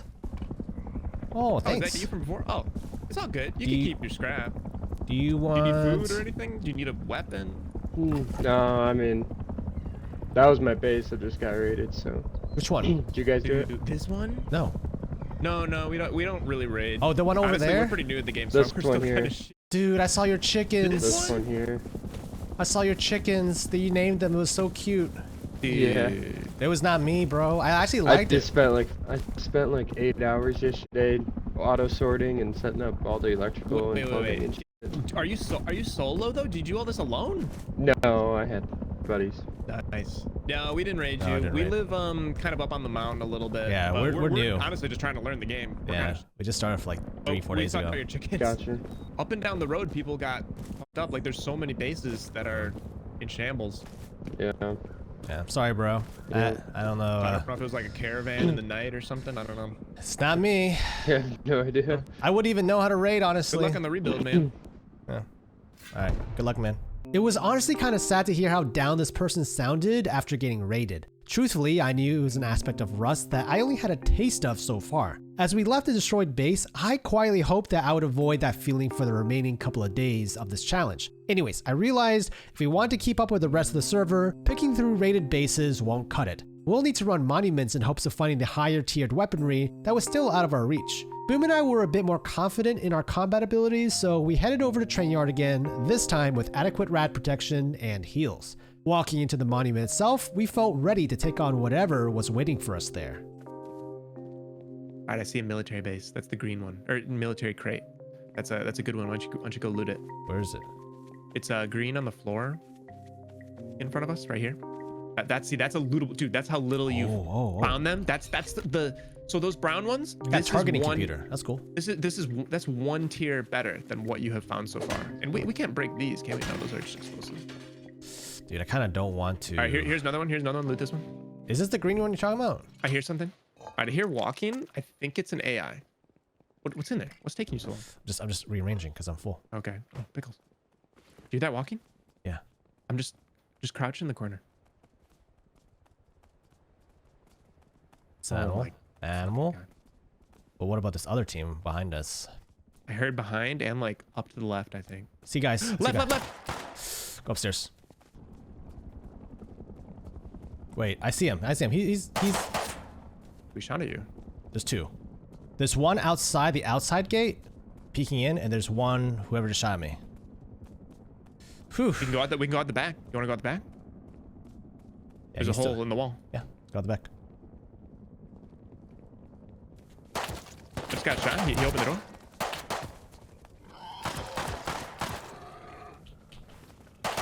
He's here. No. Help.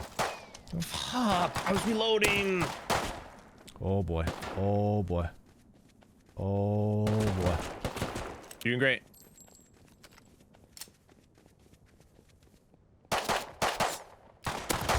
Oh, he got me. Dang. Did you die? Dude, nice try. Dude, the boar.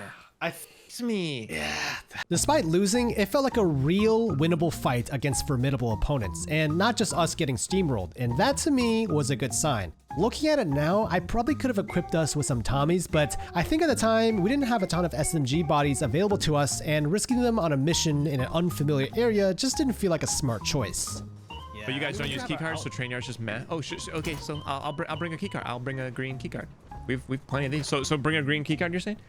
Blue one. Oh, There's get a. Oh, he's saying get a blue one before you run train yards. Do we have a blue? We indeed did not have a blue keycard. Another layer to the monuments was revealed to us, the keycard puzzles. Boom and I actually accumulated a good number of green keycards from finding the scientists along the road, but we didn't know what to do with them. So after a bit of research, it turned out that we need to head to Satellite Dish to get the next card up, the blue card. The problem was, Satellite was far out east, towards our fishing outpost base, so Boom went out to the barn area to buy a horse for this adventure. Perfect horse, excellent. Ah, my ride. Ahoy! Whoa. The trip out to Satellite Dish was pretty dicey, with plenty of scary looking bases. Wow, look at this base. Just ignore it. Those guys are like literally cannibals. Wow.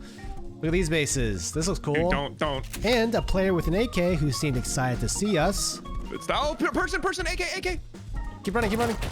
But otherwise, somehow we got through all of that unscathed, and it wasn't long until... Let me see. We're close, we're here. Oh my god. I know. I'm like parking the fucking horse. Oh, easy. Good job. Oh my god. Heading into Satellite, we were extremely cautious. Like Trenyard, this place was likely a hotly contested area. And while my smooth talking had worked incredibly well so far, in a place like this, it was shoot on sight. Anyways, it didn't take long for Boom to find the first room for the puzzle. Dude, I found it. Just intuitively.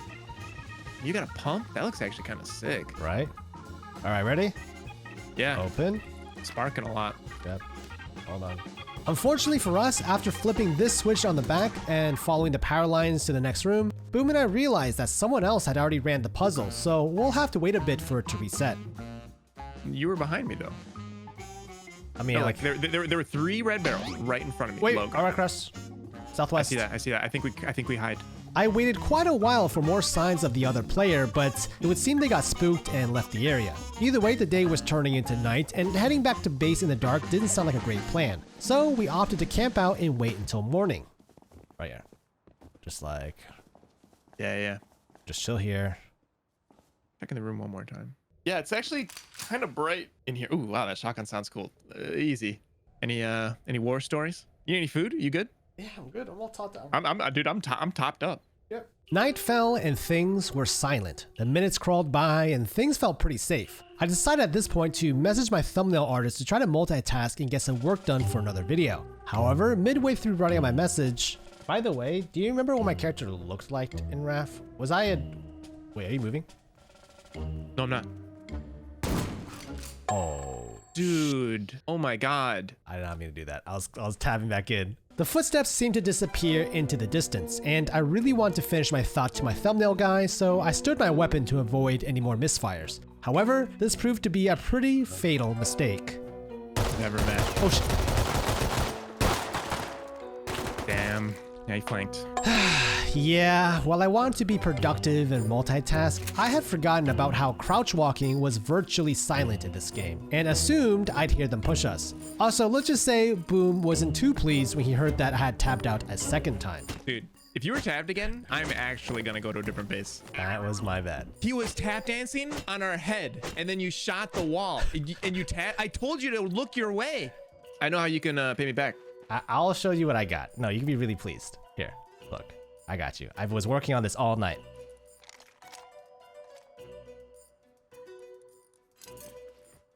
Oh, Jesus Christ! So the way that you can pay me back, you include that whole sequence in your video. Oh my... Well, there you go, Boom. Either way, we still need that blue key card. Luckily, Boom and I still had our horse, so we attempted to head back to Satellite, but whatever luck we had the first time ran out. Yep, pop those mids. Oh, I'm dead. Wow, what a crazy shot. And I did have a sleeping bag along the way, but that didn't help much either as I was quickly hunted down by someone else. Boom had continued on horseback, but me, I had to spawn back to base to grab a gun. You see, Boom had stopped to try to defend my body, but he was getting pinned down by the locals, and I knew he wouldn't be able to hold out for long without backup. God, if there's a horse, if there's a god, I would love a horse. Definitely need some help. Yeah, I'm coming. Just on a horse. God, please. There's a freaking horse.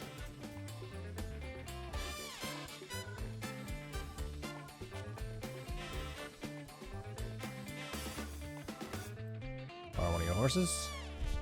Come on. Unfortunately, right around this point, Boom got killed by another player. Unlike the first time, our journey to the satellite dish seemed like an impossible task now. I also felt like we had awakened quite a few of the clans along the way, and now a massive war had erupted. Wow, I think we just woke up everybody, dude. Like everybody's like, okay, Yeah. fine. Wow, we made it pretty far. I think we go. I think we fight and like try to recover guns or rad suits or whatever. Another excellent idea from Boom. I basically had nothing else to lose, and judging by the sounds of the guns they were using, it would totally be worth trying to pick through their bodies, or even better, get a pick on someone during the chaos. However, both me and Boom were quite separated, as now it was his turn to spawn back at base to grab a gun. Funny enough, watching it back, he also borrowed a horse from the space. He's just babysitting my horse right now. I get a Do you want me to like rush in, like guns blazing? No. Okay. I'm in a pretty good spot. I'm like sneaking up behind the guy. Yeah. There's a guy sniping from his fucking base. Yeah, there's another guy just running right past me. You ready? Here? A little far. I'm going on foot. I ditched my horse. The good news though is that by nightfall, everything had calmed down and we eventually made it over to satellite under the cover of darkness. We completed the puzzle for the blue card pretty soon after, this time uncontested. A blue key card. Pistol. And pistol. Yeah, I see that. All right. Radiation's not affecting you? A little bit. I can tank it. Train. Right? That's what they're saying. Train yard. So we're going train yard now? Yeah, but hop on the horse. We just get the fuck out of here. Shoot, dude, we can get lit. Okay. Okay, I think we're close enough. Well, you could just take it. Just take it all the way. Like, we're past the danger zone, I think. There is a new base near our, like... I've been stealing that guy's horses. I've been stealing that guy's horses. I think we should put this horse back. In the stable? No, in his base. And then well, he's like, this one's ours. This one's ours. Dude, and he's like, why are all my horses like 2 HP? Okay, and like exhausted. And exhausted. Brink Why do they have all these bullet holes in them? Up until this point, we've actually never met the horsemen. If it sounds like I'm foreshadowing something, that's because I am. Anyways, with the blue card in hand, we were now ready to start the train yard puzzle for the red key card. However, it turned out we would soon have company. They probably saw us. We gotta work forward. Where were they? They're looking at us. Nail gun. And bows. We might be able to take them. What did he say? What did he say? He has nail gun and bow. No, what did he say? Is he talking on? Hey. He sounds crazy. One dead. 2 down. Hi. The stakes were definitely higher. Dying here meant losing the blue keycard we'd worked so hard to get. But since we had semi-auto pistols this time, we finally felt like a threat. Risk was high, sure, but so was our confidence. Boom and I made our way over to one of the generator buildings and flipped the first switch. Got it? Nice. We then headed carefully over to the next switch in this tall, concrete tower building. The scientists guarding this area weren't exactly a crazy threat, but I was afraid the noise created from the gunfight would attract some unwanted attention from curious and hostile players. Well, the fact that scientists are still here means no one else has been here for a bit. Yeah. All right, that one's on. This one doesn't need a spark plug, right? I don't see a receptacle. So that one's on. So we're going middle now. Okay. I got shot. I'm dead. I decided to try to enlist some help. After all, getting the blue keycard was a massive pain, but if we're able to get a fellow group to come help us, it should minimize the risk of losing it. I also thought this would be a good time to introduce myself to the Horseman clan, maybe earn their trust, and if all went well, recruit a little firepower for the cause. Have you done train yard? Because I'm trying to do it, and I'm messing up. Would love some help. He's like, wait, I recognize you. Have you been stealing my horses? Are you the horse thief? All right, he's not moving. Forget it. My instincts for wanting help was actually a good call. As luck would have it, the person who killed us, Lethal Weapon, was a bit of a menace at train yard, even calling out and taunting players to come attack him. Oh, dude, Lethal Weapon's chatting again. Oh, so that he got killed, probably. No. He's calling people the P word. Come fight me solo. AK at train, still recycling so much cheese. Oh my god. Dude, he's just telling like people like, come get me. Man, if Scotty was here, we're like, yo, Scotty, you wanna go? Scotty's not. I don't know. I mean, he killed like one guy. I know. Saya. Yeah, I mean, look, he could kill Scotty, but I'm saying like, I'd rather invoke the river people. Okay. Also, where's your scrap? Because if we have 100 more, we can get. it's in the TC. I need 100 to get the semi-auto rifle. So yeah, I think that'd be lovely. Oh. Yeah, I'm out of here. I'm going. Yeah. While past me waits for past Boom to come back with more scrap, I can give you a little update on our base. I ended up installing a ton of metal garage doors in our base, which should make it harder to raid. The bad news? Well, I put down the engineering workbench again, realizing there was a whole other aspect of Rust that we weren't even utilizing. Automation, water, and electrical systems. I promptly closed it back up, pretending like I didn't see it. You can do a lot in this game. Yo, what's up? Yo, Scotty! How's it going? Oh my god. You look different, bro. You ever get rid of that guy in your base? Yeah, he never came back. By this point, Scotty was back, and I quickly gave him the rundown of what had happened to us at Trainyard, asking him if he wanted to come help us. He explained that while Trainyard is great for getting the red card, if we really want a shot at getting good loot, we'll need to run oil rig for locked crates. However, he had his own struggles because for whatever reason, he was locked out of his base. To this day, I'm not sure what happened, but either way, he couldn't help us at the very moment, though he did end up saying this. I think we have some SKSs and we have a BP. I'll see if we can craft you one later. Oh, okay. Yeah. If they give me code or something, then I'll jump on and go do oil rig with you guys. Nice. All right, bro. Whoa. See you, man. Okay. See ya. At base, I started to work on some semi-auto rifles, 4 of them to be exact. This was definitely a step up from our days of running with the bow, and we decided to do a quick indoors weapons test just to make sure it worked. Wow. Oh, that's pretty quick. No. Dude, should I put a homemade landmine outside? I don't think it will blow us up. I think it has the same logic as. I can't put it. I don't know if I should do it. Yeah. No, just walk over it. If you die, you die. I don't think it's gonna blow you up though. Here, I'll do it. We should do this outside if we're gonna do it. No, it's fine. Look, I'm pretty sure, dude. Why would they have it like the shotgun automatic won't kill you, but like all of a sudden. There's other things. Where's? Do you want to do it? Do you want to do it outside? I have it in my hand. I have it in my hand. I haven't placed it. I'm not gonna do indoor. I'm not gonna do it indoor. All right, I'm gonna put it. Right. Look. Whoa. See?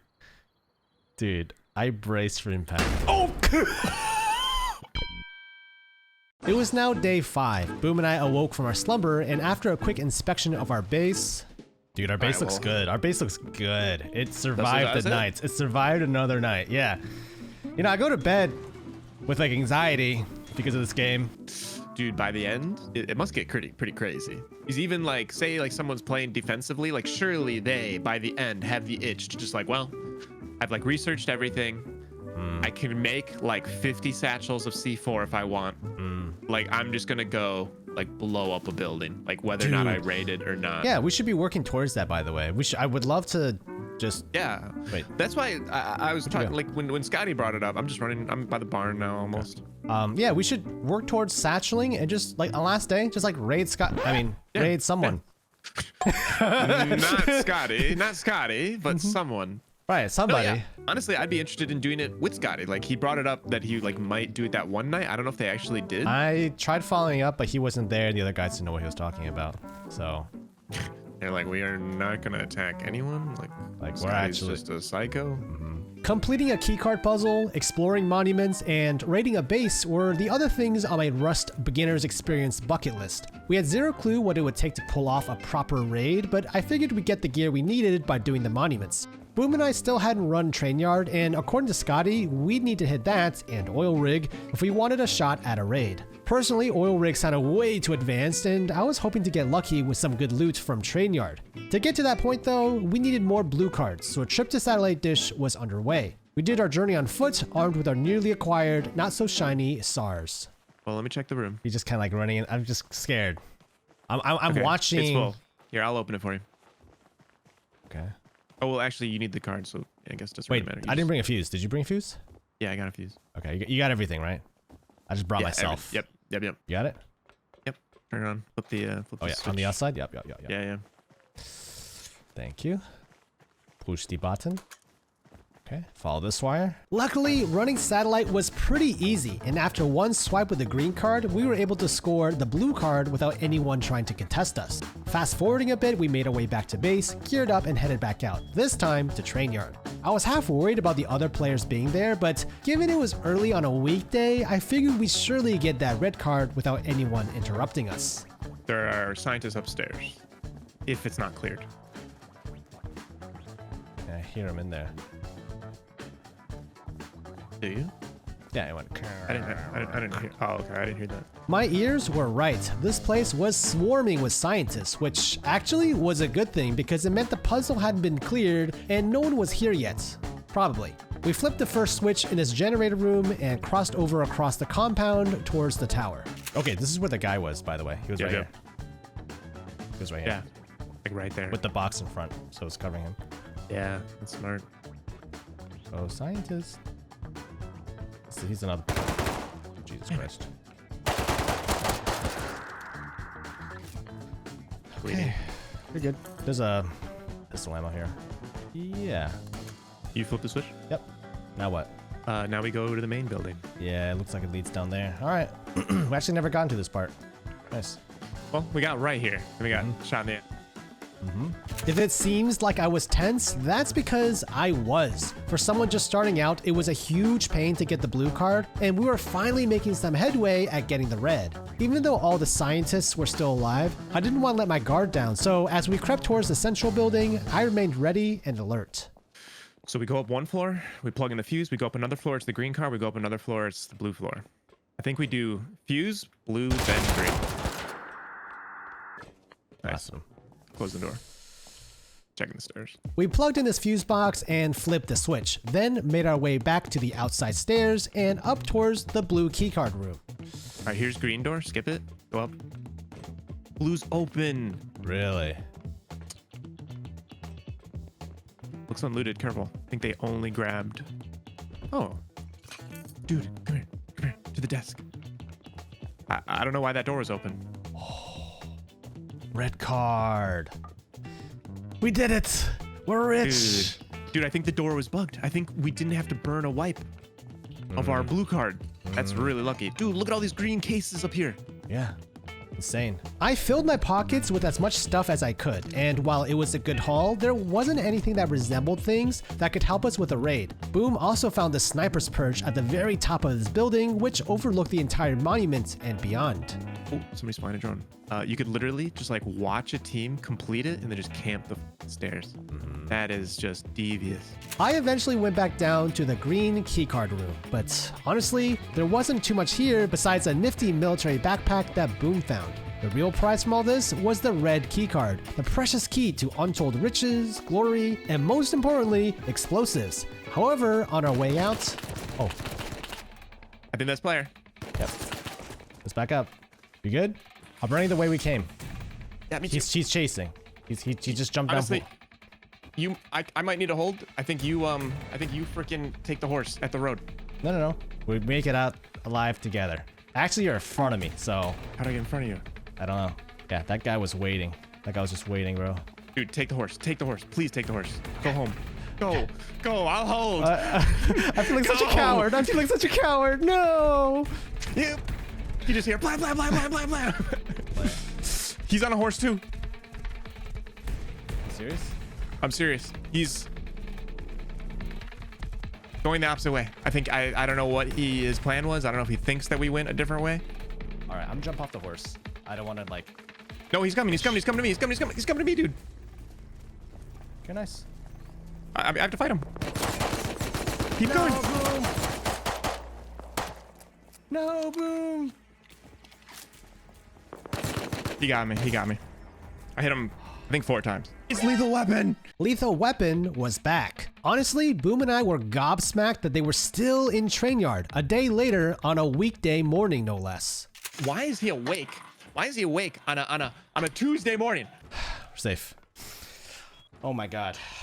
What a psychopath. Dude, he's calling you out. He's calling you out. Dude just dipped on his teammate. Dude, he said that's effed. He said that's effed. Joke's on him. You don't have all chat on. You don't have all chat on. So can't stop us. Lethal company can't get us. I didn't So who looks stupid now?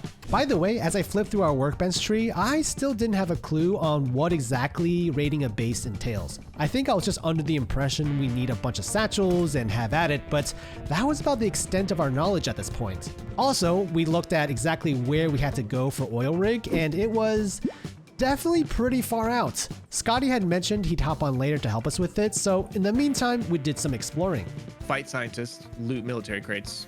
Yeah. Try to find. And we're beefier now, like we know this game. Like we are experts. I wouldn't say like no. Game. We like know exactly. I wonder what that base is on. There's base like not far from us. You see Horseman? that? Like, no, above like up the hill.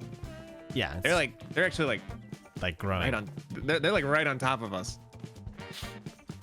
Just something to pay attention to, I suppose. By the way, just downhill from our base, there was actually this manhole that was leading into some sort of underground facility that I've actually never been to. Boom accidentally found himself down here once way earlier in our adventure, but a lot of this was new to him too.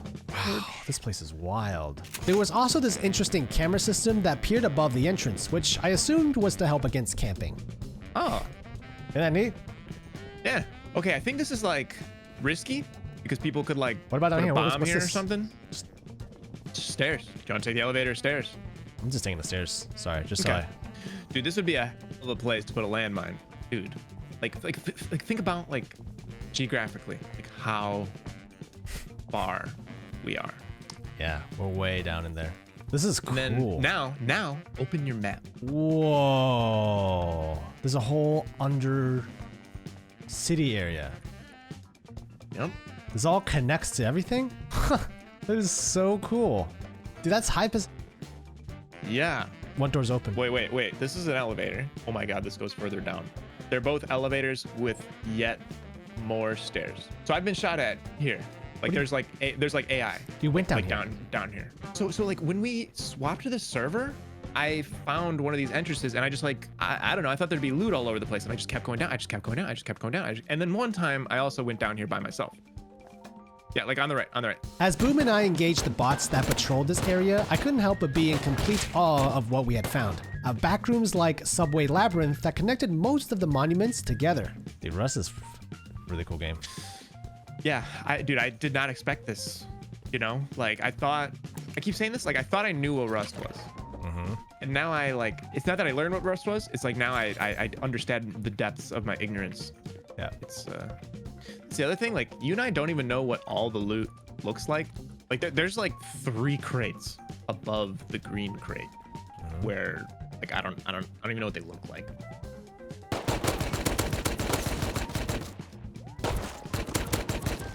Tommy gun's cool. That's what you're using. Whoa. Uh-oh, that's kind of loud. What is that? Dude, that's not... I mean, I kind of assumed the worst, like... Our base didn't just blow up, did it? That sounded like someone shooting 5 rockets at a structure. 6. I think we go up. Because we come down here with low grade, and then we ride a train to another station, and you just do that. You just like do train circuit. Yeah, what is this? I think Call an elevator. Yeah, I think they're fighting up there. Boom and I nervously headed up the elevator, wondering what sort of catastrophe awaited us above ground. Given the gunfire in the background, I assumed it probably wasn't our base, but I had a sinking feeling Scotty was under attack. Not us. You wanna go? I kind of want to drop off our stuff. Okay, let's go drop off our stuff and just confirm that our place is safe. The battle sounded like it was actually way further down. Neither Scotty's base nor our base seemed to be under attack. However, we quickly realized that this would be a good opportunity to snoop around and possibly nab some of the spoils for ourselves. Straight ahead, like 260. I think it was that building. Like I think that they just broke in. And honestly, I think the gunshots they might have been like turrets, explosive shots or whatever. Well, to like break down a turret, maybe it was the turret doing self-defense, or maybe they just like shot a wall down. I think that's something that people do. Yeah, you could see like, I'm pretty sure that hole wasn't there. As we drew closer, we saw a few players fighting with each other with rocks, which I was able to put down with my SAR. The building itself, however, seemed to be mostly looted already. There didn't seem to be much else left in here. That was until... Wait, there's more explosions. They could be running down the road. I'll keep going, I'll keep looking. Yeah. Dude, wow. Is that fort on the hill broken down? One to the left. One left one. Yeah, left hill. Dude, that's kind of like how ours looks. Dude, I think it had solar or it had windmills on it. Ooh. What's up? Dude.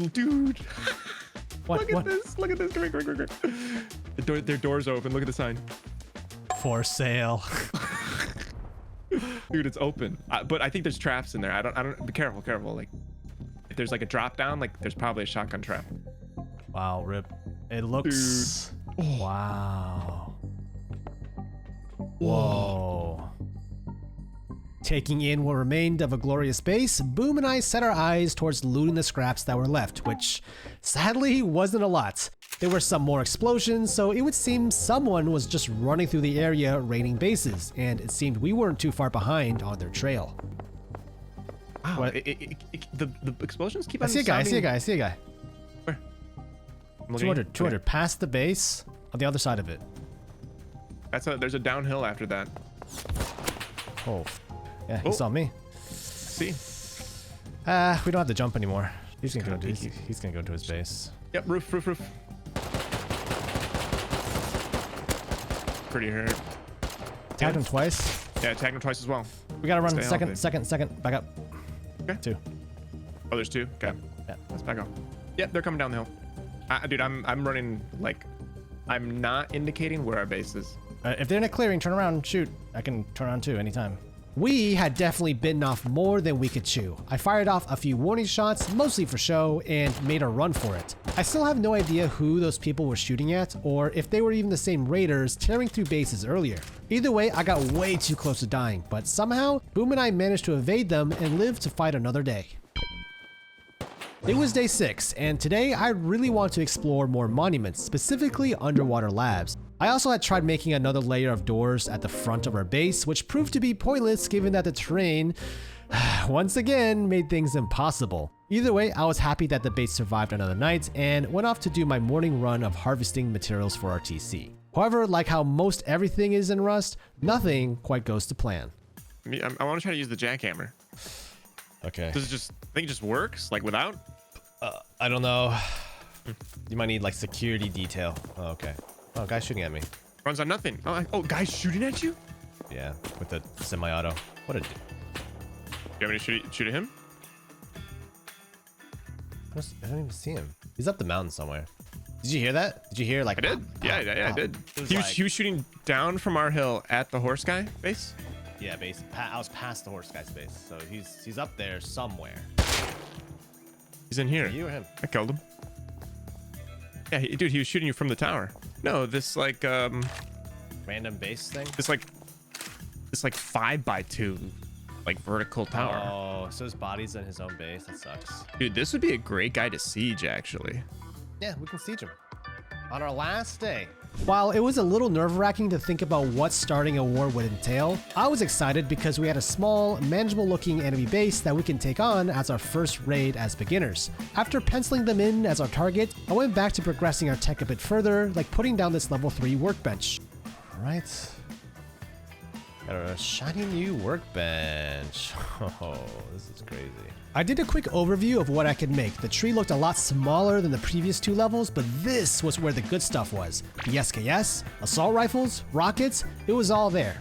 While scouting out the tower, something I hadn't seen before at the horseman's base caught my eye. A motorbike. Being new to the game, I didn't know motorbikes were a thing in Rust, but this would definitely help us get to the underwater labs faster. Against my better judgment, I decided to try to turn it on. I see a motorbike.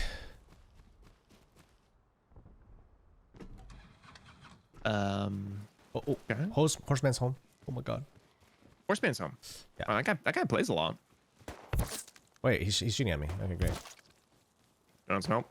No. Or are you gonna die? No. You got nothing on you, right? I realized it'd be a good opportunity to try to smooth things over with the horsemen. After all, they did just catch me hopping onto their bike, and I felt a bit guilty about being responsible for their dropping horse counts, but they probably didn't know it was me. Maybe we could strike an alliance, or at least get some tips for the underwater labs. Yo. Yeah, hello? Hey man. Yeah, Hello? Yes. Why were you messing with my bike, bro? I didn't know it was yours. I outside my base. Okay, that right there is the guilty face of someone who knew they got caught. Fair enough. And okay, fine, the horseman did raise a fair point. It was very obviously his bike. And yeah, I was lying. Of course I knew it was his, but I was hoping I could feign some ignorance and hopefully it'd be water under the bridge. Anyways, just don't touch my bike and I won't have a reason to shoot you, oh, right? okay. How would I know it's your bike? It's leaning up against my base and they don't spawn in the middle of the wilderness, they spawn on roads. How would I know that if I started 4 days ago? Alright, whatever. Just don't touch it next All right, time. I won't touch it. Have to shoot you. All right.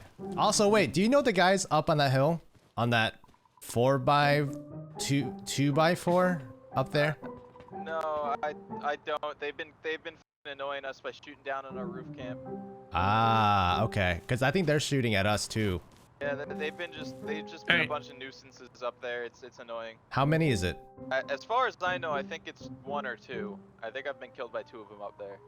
All right. Well, once I figure out how to raid bases, I might raid them if I can figure out how. Is it just satchels? Is that all you need, or? Doing all of us a favor. Okay.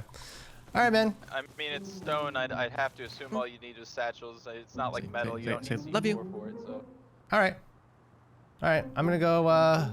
Well, today I want to try to figure out how to do underwater labs, but once I get around to doing satchels, I'll let you know when I'm about to blow them up. So. All right. Well, have fun with that. All right. Love you. Dude, we've stolen at least 5 horses from him. I know. Which is... I know. He has every right. He has every right to shoot at me for taking his bike. Dude, I just saw it and I was like, horses, ooh. but the thing, when I park the horse like outside, I don't know. It's not my horse. Like, it's just like a public transportation thing. You know, Well, like I never dude, he's pretty expect my protective. horse to. He's pretty. I see that, but didn't he build a wall to make it? Right, but his bike was you outside. His bike was outside, and I was like, dude, this could come in.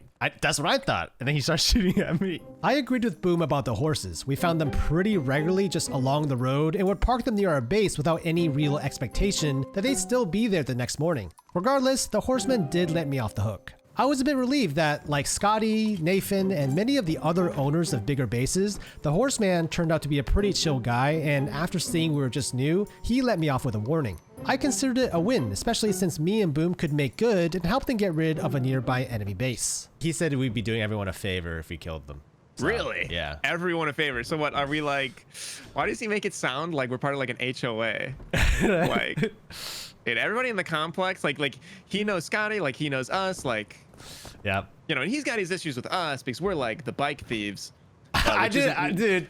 But at least we're not shooting. Dude, I didn't know he was home. I didn't know he was home. I believe that he hates that guy.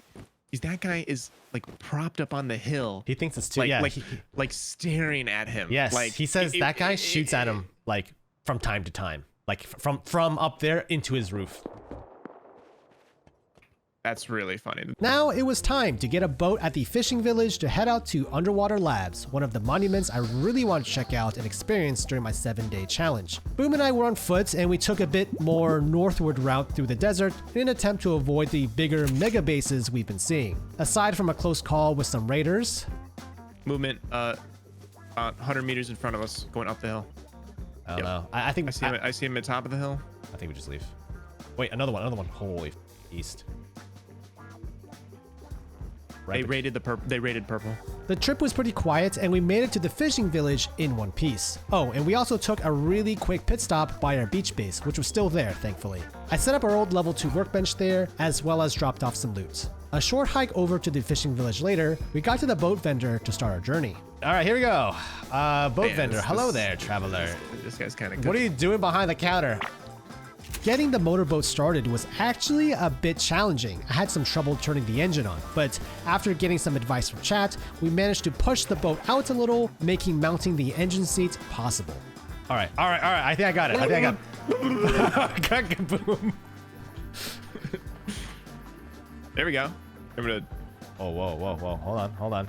All right, you ready? Whoa! Wow! Okay. This feels good. I miss being on a boat. Oh my god. All right, I see oil rig. However, for your own benefit, you should open up your map and ping Underwater Lab so you know where we're going. Yeah. All right, you ready? All right, you need to like sit on the back and then like fall backwards. Okay, is like the way you got to do it. Whoa! Like, exactly. Whoa! Whoa! Oh, you can ADS in the water. What's that? That was you breathing. Oh wow, my look God. at all the fish. There's so much fish in the water. Yeah, dude. Okay. Okay. The underwater lab loomed below us, and while I had watched a brief guide on generally what to expect from here, I still felt uneasy. We ended up checking the windows just to make sure there were still scientists left in the base. This was an encouraging sign that we were the only players down here. There was still one issue. The scientists here were way more aggressive than anything we've seen before. Scientists. Oh wait. What the heck? I got shot at. Oh, by a scientist. Yeah, I don't think we can go in that way. There are scientists in there. Follow me. I see another opening. I think there's a scientist here. Scientists. Can we shoot with our gun? Like in the water? Oh my God. He's shooting at me. Boom and I continued to search for entry points that weren't already crawling with scientists, even taking a quick breather back on the boat to heal up. After checking this moon pool room and not seeing any guards, I decided to make a break for it and finally get into the underwater labs. However, what I didn't know was that we'd be swimming right into the lion's den. All right, where's the ladder? Okay, here it is. Holy He's dead. Okay.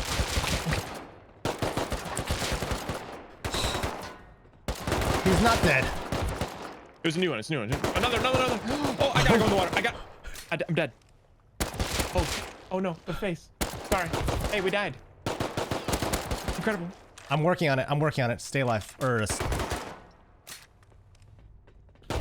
What the I died too. I had expected plenty of scientists to fight. What I wasn't expecting was all of the scientists to rush us the moment we got in. Boom respawned back at our base to gear up and try again, but he noticed something was off. There's something wrong with our base. What's up? The stairs are blocked. Did we get raided?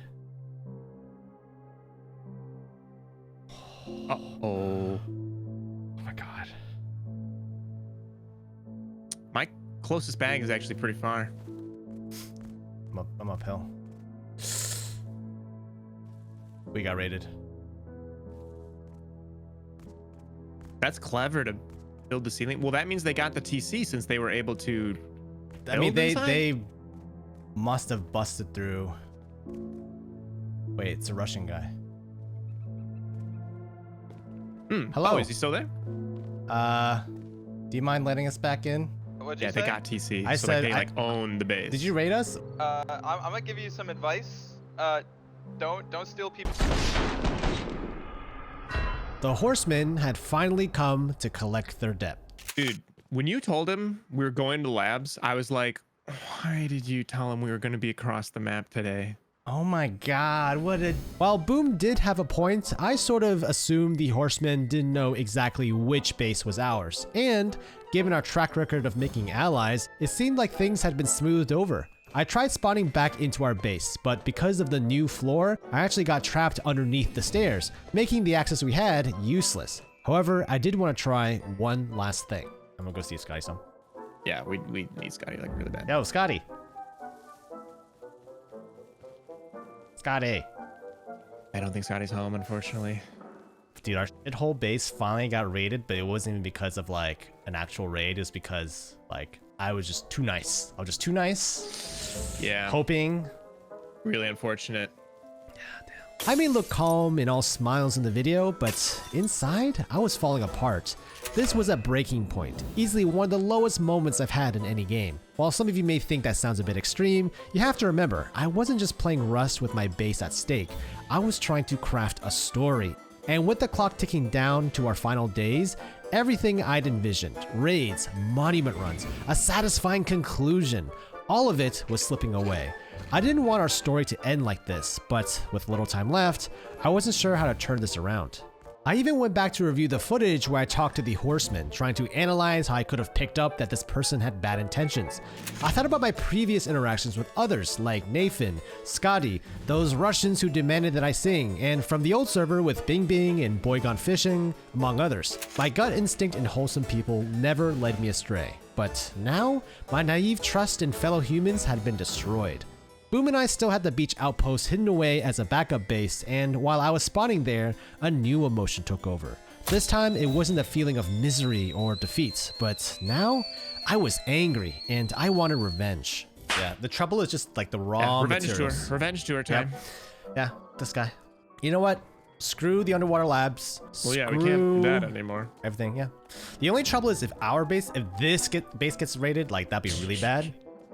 Yeah, that'd pretty much be a GG. Our new goal was to wipe out the Horseman. From my desk screen, I could see his name was Floral Rook, and I burned that name into my memory. I had no clue how to raid a base, no level 3 workbench, and no plan, but I was determined to destroy this guy's base, even if it took an unreasonable amount of explosives. This guy is going down. Bean can grenade unlocked. I don't want him, I want his base.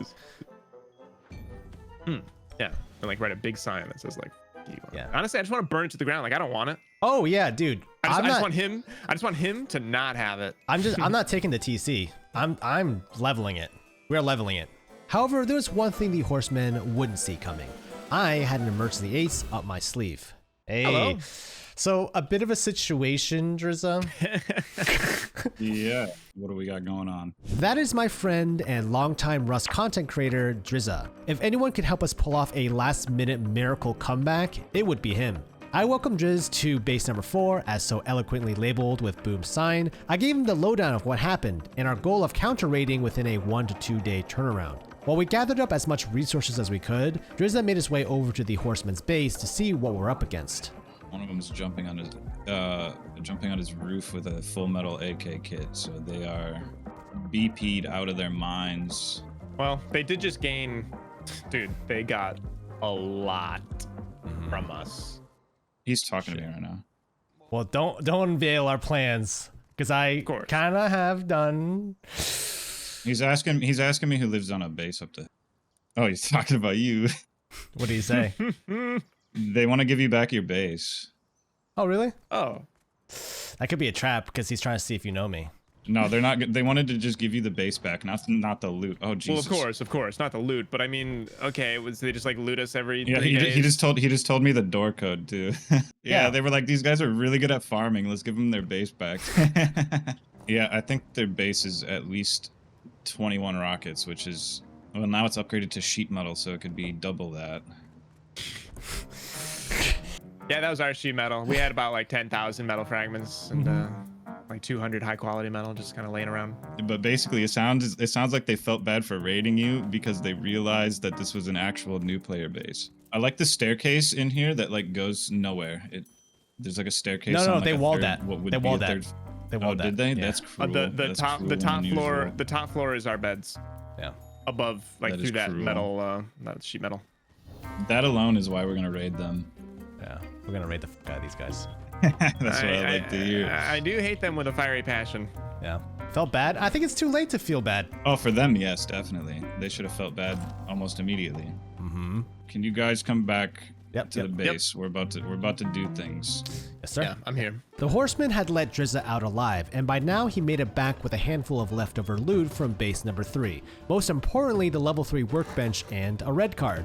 We had to prepare for our comeback without the Horsemen finding us, and we were going to strike when they least expected it. However, the 7-day limit of our challenge was coming to an end, and time was definitely not on our side, so Driz was in accelerated optimized mode. First thing he suggested was to set up a room for our TC, right next to the storage chest that I set up. The original TC was in the wrong spot, so we had to break it down and set a new one up. Every death in this game is a step towards becoming stronger. Thank you for that. It'll either break you or it'll turn you into an unmovable rock. Dude, I think it almost broke me, honestly. I think I almost broke. I don't know about Boom, but I almost cried. You? Boom? Candy can't hurt me anymore. Dude, that's not the first. This isn't the first. Tell him about satellite. Tell him about satellite. Candy. Dude, don't. Tell him about I don't want satellite. to talk about it. Fast forwarding a bit here, and this is what our base looks like now. Driz worked at a dizzying speed. He broke things down, set new things up, and rearranged half of the inside. If we want to destroy the Horsemen, we'll need a proper base as our foundation. He even was able to upgrade our hazmats to a Arctic variant, which would protect us against the cold. Our first mission, more load grade fuel and scrap. Lots of it. Because power plant, has a pump jack, and you can put diesel inside the pump jack to get more low grade without having to scavenge the map. Well, this mission is kind of like to get the supplies for the things that we're crafting right now. Okay. Yeah, we basically don't have anything. After a quick gear up with the little resources we had, the three of us made a beeline for power plant, a monument Boom and I had passed by frequently but never actually explored. Luckily for us, the trip was pretty quiet without anyone interrupting us. If I'm being honest, I haven't ran this monument in a few years, so this, I don't really. I think you flip this switch and then we run over here. Just watch your heads. There could be somebody here. Me and Boom typically would take our time through new experiences in Rust to explore and soak it all up, but now, with Drizza, we were just speeding through it. After the first switch, we made our way across power plant to the second switch in this room. Eventually, we flipped the last switch in the central building, unlocked the blue keycard room, looted what was inside, and scooped up the red card. We then made a sprint for the pump jack, picking up this diesel barrel along the way, threw it all in, flipped the switch, and waited around as it made us the precious low grade that we needed. Yeah, so after this, I think we should just run immediately to Fishing Village, get scuba gear, and then go to Underwater Labs with all of the cards. Really? Okay. Sure. And This then, morning, no one was. It didn't seem like anyone was there this morning. Like we were just mobbed by. Yeah, dude, it was so funny. Well, to say it out loud, I don't think we're gonna come across anybody besides full gears or nakeds. I don't think there's gonna be any in between. Literally. And in between those fights, it'll basically be absolutely nothing. So we came here to get low grade, and a byproduct of coming here is also having a backup red card. So now the only thing we really are risking is losing our guns and a blue card, because red cards are pretty difficult to obtain. If we die at the Underwater Labs and we can't get it back. When we got back to base, Drizza realized we need to recycle for more scrap to be able to afford the scuba gear, as well as put some aside for researching the rocket. This time we played it a little safer and headed over to Satellite. Yeah, and honestly, like I wouldn't even want to go back to our old base because I think those guys are crazy and they might just raid us again. Yeah, I don't see the point. It felt like that they were like trying to get me to live there so that I could farm up and then and then they could raid it again. Yep. They were like, "Oh yeah, we left tools in there for you. You want to go? You go get a start." That's so funny. That's crazy. So funny. That's funny. Yeah. The sun was setting, and typically Boom and I would be nervous of risking going outside in the pitch black darkness, but due to the time constraints, we had no choice. We were in blitz mode with no room to slow down. The redemption arc was real. Once at the fishing village, we suited up with our scuba gear, wetsuit, and flippers. Next stop, Underwater Labs. You don't think we should grab a boat? We don't have scrap for boat on us. Before I start blowing scrap on random things like vehicles, I like to try to run a monument a couple times just to see if I get lucky with like pulling a rocket, because if we can pull a rocket out of an elite crate, it'll save us 3,000 scrap. And then I'll be like, okay, now I've got the extra scrap to waste on vehicles. Got it. Also, we've only got a little bit of time left, so it's like, what are we going to do with the vehicle once we buy it? Because if you're spending scrap on a vehicle, you have to store it somewhere, then you got to farm, and then you got to build a base, and it's like you fix the light bulb, and then all of a sudden you're working on the whole house. We quickly swam further out into the ocean, and I was careful not to look down or else run the risk of triggering my thalassophobia. It wasn't long before I dove beneath the surface, heading straight into the watery abyss that housed the Underwater Labs. As we ascended into the moon pool entrance, I braced for a flood of guards that would rush us. Is that you? Yep. It's just... Whoa, whoa, whoa, whoa, whoa, whoa, whoa, whoa. I'm down. I'm dead, dude. There's like 3 of them in here. I did not expect that. The kitchen. Yeah, watch out for the kitchen. Damn. One coming from the left. I'm gonna shoot at that one. Reloading. While Boom and I had survived the onslaught, Drizza had gone down. While Drizz is on his way back, Boom and I quickly cleared out the remaining guards on our floor. Yeah, I died so you guys could practice. It was definitely scripted. Yeah. Yeah. Drizza had made it back, and I ferried up an oxygen tank for him so he could rejoin us. We quickly unlocked the blue card room and green card room. Sadly, neither of them had very much. There were more guards, but with the 3 of us fighting together, they didn't stand a chance. We made our way up this ladder and put down another guard. Honestly, I was happy to see them. NPCs might shoot at you, but at least it meant other players weren't around. Yet. Eventually, we made our way to the red card puzzle, and after putting in both fuses... Door. Yeah, swipe at that door. You turn right, you go straight, and you keep going straight, and there'll be elite crates on your right. Let us know how the rads are. Are you getting rad? Are you getting rads? It stopped. Nope. Yeah, you it's should still be good once you get to the crates. pistol. Still going. I think I'm okay. Yeah, I got enough med syringes for you. There's a lot of stuff. Semi-auto pistol. I mean, a lot of this stuff. I mean, it's not rocket. Let's put it that way. Not yet.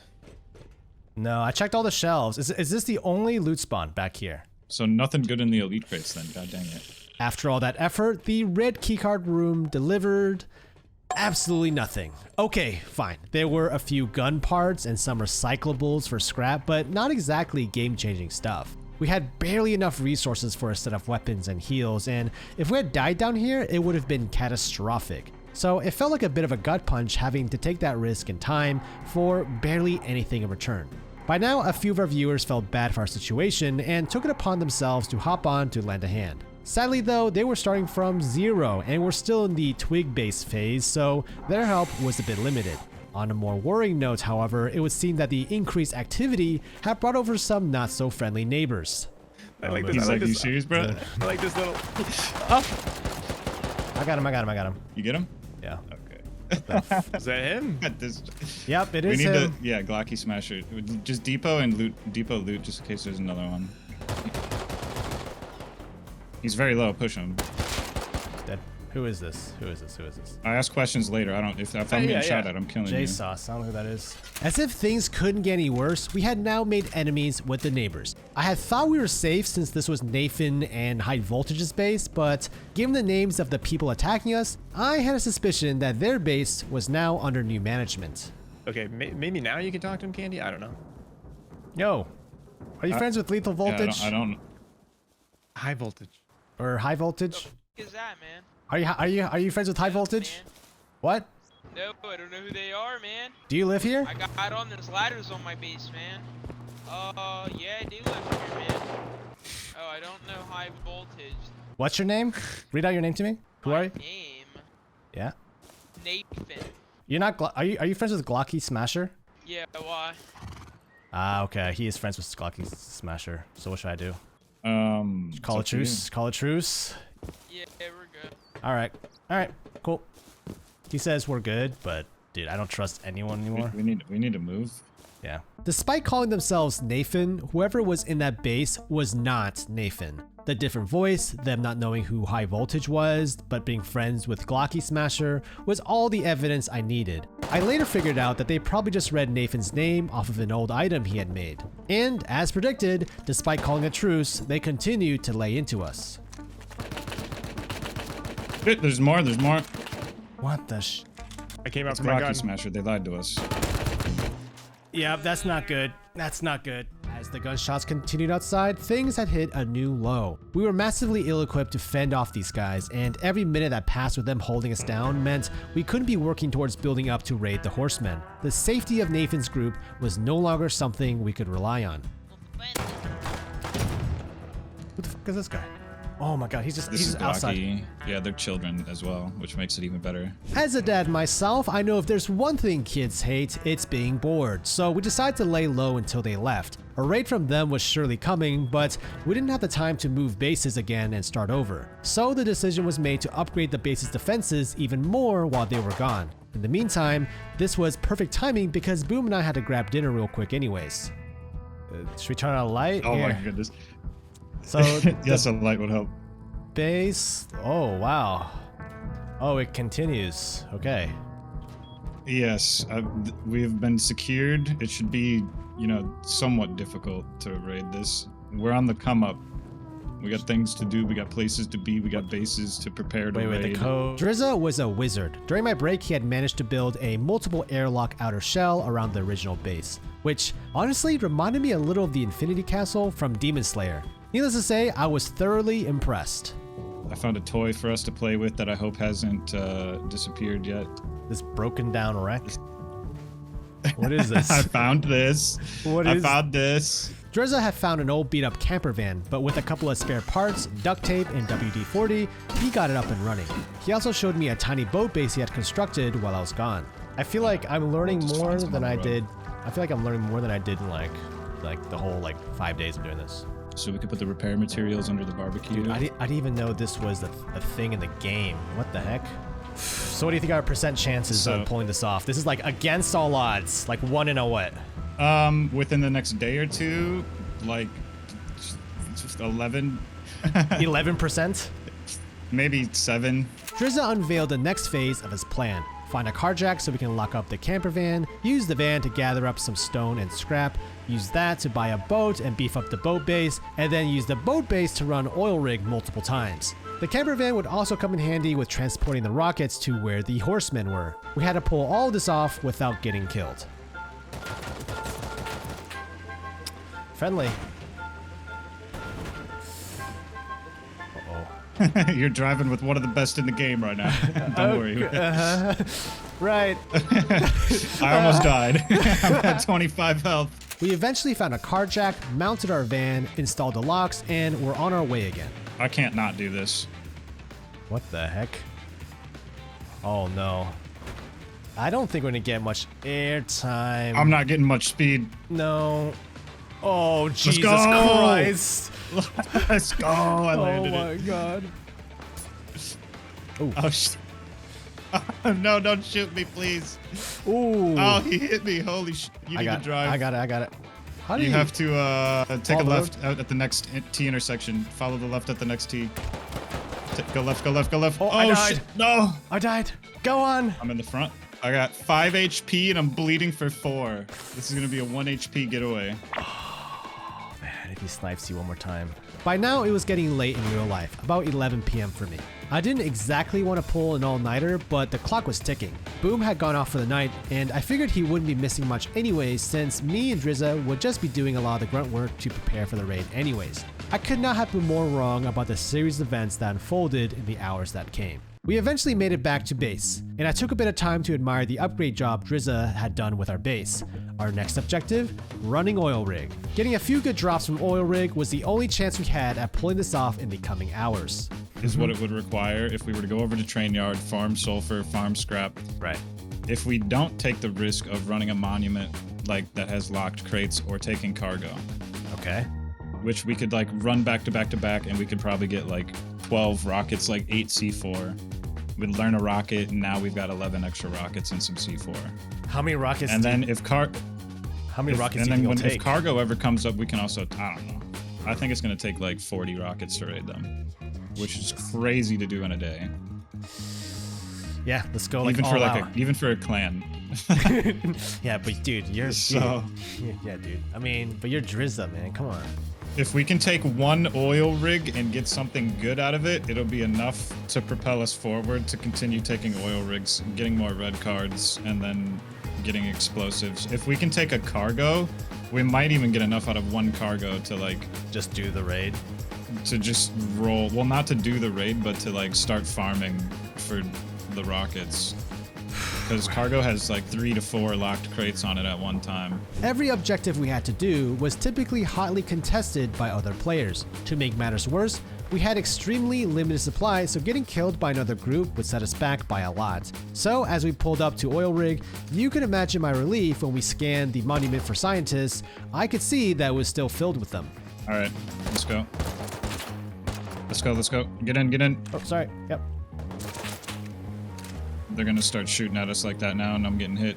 After taking down a few at a distance, we closed in, docked our boat, and made our way up. The oil rig was pretty intense for just the 2 of us. It wasn't like we had the best armor, and while the SAR was decent, the sheer number of scientists that were rushing us made things pretty dicey. I hear him coming. Do you need a heal? Watch your health. I'm good. 50. I'm okay. Oh, you need a heal at 50. You're getting rushed. Those 2 are dead. Fall back, fall back, fall back. We're getting rushed. Okay. Fall back, heal. Oh, there's like, I'm down. There's like 4 of them right there. Let me get you. If you need to fall back, do it. I'm jumping off into the water immediately. Oh, I'm dead. Yeah, these hazmats suck. I forgot how bad they are. Got 2, just healing. We need to jump off, take the boat, get out of there. I jumped. Despite Drizza's sound advice of jumping into the ocean to disengage, the scientists weren't going to let me off that easily and finish me off in the water. If you couldn't tell from my face, I wasn't having a good time. It's a hard knock life, dude. You know, they say Rust is a test of your patience, and it trains you to be a better person if you can. If you can bend and not break. If you can bend and not break to the failures you'll come across, it'll make you a stronger person. Dude, I feel like I'm breaking constantly. Like I just. To his credit, Drizza was actually able to maintain a very calm, encouraging attitude, which was honestly the only thing holding me together by this point. We pressed on, making our way back to Oil Rig, hoping that players hadn't heard the commotion and decided to investigate. Luckily for us, no one was there, and the scientists we had eliminated before hadn't respawned. Drizz made quick work of the remaining ones, but the hardest part had yet to come. Are you ready? That's only the first part. We should loot all the scientists that we've killed to look for syringes and ammo. I wasn't sure what the next part would entail, but there was no room to hesitate now. I quickly scrounged the area, and while most of it wasn't really remarkable, I did find this rocket launcher, which would come in handy later. Okay. As soon as we do you know how this works? No, tell me. This is my literally first time doing this. We're gonna open this locked crate. It's gonna have a 15-minute timer. Okay. And that's how long until we can access the loot inside of it. There's going to be a helicopter that flies over here with the strongest NPC in the game, and there's like 12 of them. Dude. So what we're going to do is we're going to run over to here. We're going to climb up here, and you're going to hide behind this. We're fighting them from here. Oh, head glitch. You need to do everything in your power to not fall off of this. All right, I'm at the top over here. Okay. Are they going to push like hard? Yes. Okay. Yes. I don't think they can hit you from that spot though. There was something uniquely terrifying about the heavy scientist. Maybe it was the minigun. Wow, this sucks. Or maybe it was Drizz getting blown up pretty much immediately. I'm dead. They can hit me there now. That's not as Or whatever the hell this was. 15 minutes, right? So the crate unlocks, but you still have to kill every single one of those. But it was clear that I was very, very out of my depths. However, I knew I couldn't cave under pressure now. The idea of us failing at this point and imagining the horseman's smug voice was all the motivation I needed. I was done choking under pressure, messing up, and bumbling through my mistakes. I locked in. There's another one. Jesus Christ.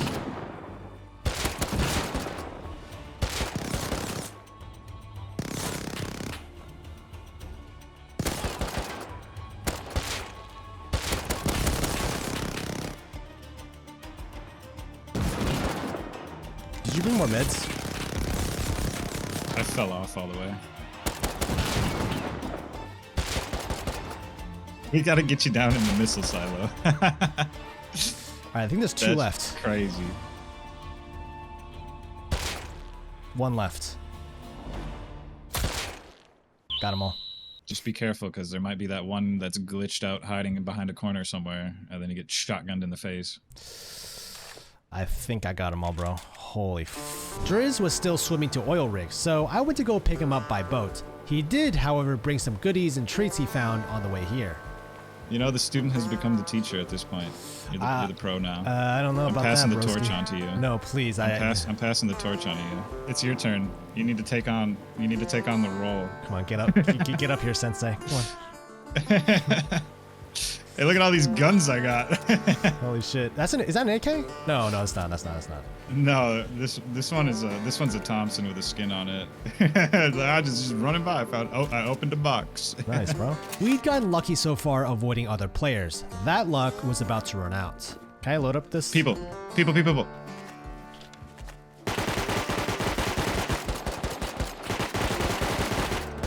Headshot him and hit him once. They're sweeping around. He might be medding. One of them's dead. I'm dead. 2v1. There's two more. Dude, I hit him so many times. He jumped out. What do I do? They might have scuba kits. I don't know. You could try to loot. Well, you should maybe just go up and get the crate. Get the loot out of the crate and jump off and swim away. I frantically climbed all the way back up to the top of Oil Rig. Drizz was right. The priority should be seeing what's inside of the locked crate and making an escape. Once I got to the red car room, I made some space in my inventory and took a peek inside. They're probably MP5, waiting for you to jump off. HF sensor, small oil refinery, prison cell wall, jacket, and it's all dogs. God damn it. Oh boy. Despite all our efforts, this run was a bust too. No rockets, no C4, not even an assault rifle. Nothing worth blueprinting. Meanwhile, the minutes ticked by with no signs of the other players. I checked their boat and it was still there, weirdly enough. Oh, you're one floor below the top? If you don't see them there, then you're probably good. Well, there's a lot of corners. I'm still gonna clear. Clearing moon pool room. Doors open. Ladder's clear on moon pool. I think they just died in the water, or they left. After some looting, we headed back down and hopped into our boat. Oil rig turned out to be a waste of time, but Driz had an idea. We could try to get on cargo with this boat. Oh. It's so difficult, bro. If we were both experienced, played together for like 1,000 hours, we'd be slapping right now. Dude, if we were able to do cargo, that is where the god juice is at. You see, there's 2 crates spawning on it. There's going to be a 3rd one that spawns, and then I don't know if it's all the time now, but sometimes there's a 4th crate and it docks at the harbor, and then we can try to get on the cargo ship from the harbor. That's if no one's already on it. That's if no one's already on it, right? There's most definitely somebody on it. 100% of every single cargo. If there's pop on the server, they're going for cargo. If there's 2 people on the server, you and another person, that other person is going for cargo. Cargo was our last hope. There were 4 locked crates on there, but if Driz was right, we'd be going head to head with this server's most kitted players. Plus, we didn't have time or resources to replenish a ton of heals, gun, or armor, so if we got killed here, it'd be a major setback. Still, if we want a shot at getting back at the horsemen, taking the gamble on cargo was our only choice. How will the story resolve? At this point, I hadn't the slightest clue. The back. So what we have to do is I have to drive next to the cargo, and you have to grab onto the god ladder and climb up it. What about you? I have to do the same thing, and then we lose the boat. Okay. You see this ladder? You see this ladder? Yep. Oh, don't get out. No, don't get out. Don't get out. Okay. You can get it while you're on the boat. Swap seats. X, yep. And then press E. Got it. I fell out. It's fine, it's fine, it's fine.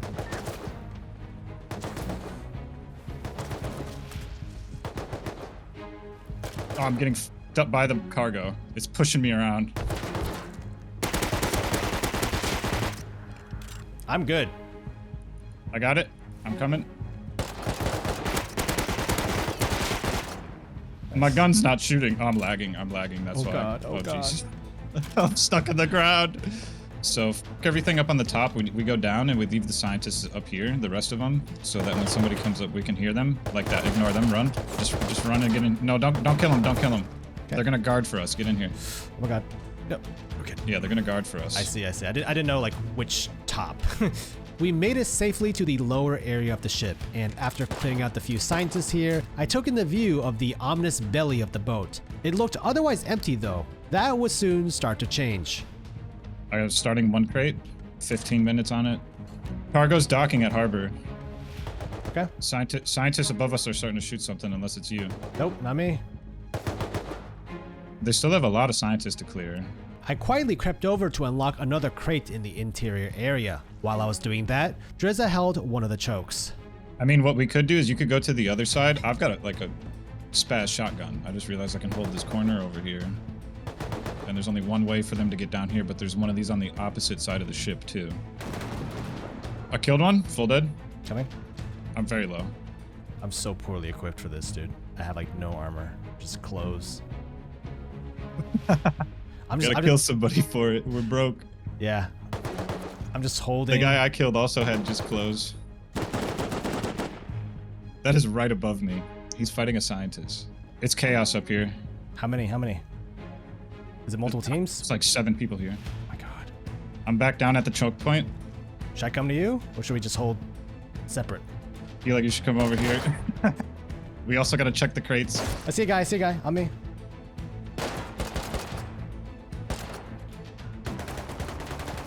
He's dead. Nice. Is that you who got him?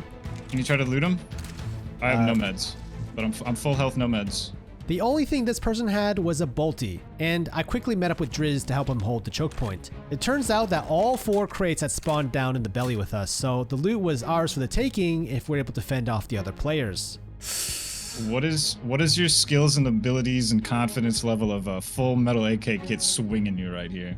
I mean, I'm just head level, like crosshair placement, regular FPS, like hygiene. What if like, 2 of them come through here? I'm just taking the first one down. I hope you got me on the second. Like, I will block. Well, then we're leaving it open to where they can figure out that all 4 crates are down here, and they push down, and then take control of the whole thing. Because we have all 4 crates down here, but there's people above us. Given the low area had 2 entry checkpoints, we decided then to split up and hold different chokes. From the gunshots I heard above, I could tell we were outnumbered and outgunned. The minutes crawled by, with everything relatively quiet now. I'm literally ready to just like spray down whoever walks through here. What's that sound? Another crate opened up. Should we wait? Till both are... Whoa, is that you? Someone's coming. No. From my side. You got this. There's someone on my side still, too. Yep. I think we hear a 3rd crate open. We loot both of these crates and we jump out of the door.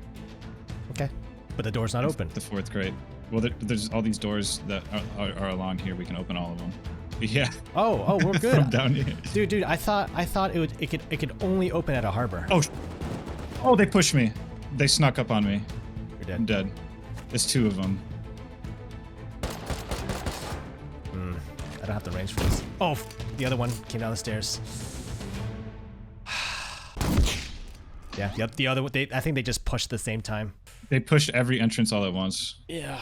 Okay, sure. Our odds at coming out alive was pretty slim, but I couldn't help but feel disappointed anyways. Those 4 crates on cargo could have held the rockets and C4 we needed for blueprints to take down the horsemen. But now, it felt like we were back to square zero. Whatever fiery resentment towards the horseman was quickly turning into a sinking, cold desperation. To make matters more complicated, a battle had broken out between the few regulars from chat who came to help and another group. It wasn't Glocky, and from the sound of it, this group had some nice guns. Our side only had bows and arrows, so Drizza and I figured we should help out. Who knows, maybe this was our second chance and we could nab some AKs. Oh, there's a lot of people. Holy sh**. What is going on? What is happening? They live in this base right next to me, down on the bottom. Somebody's in this base.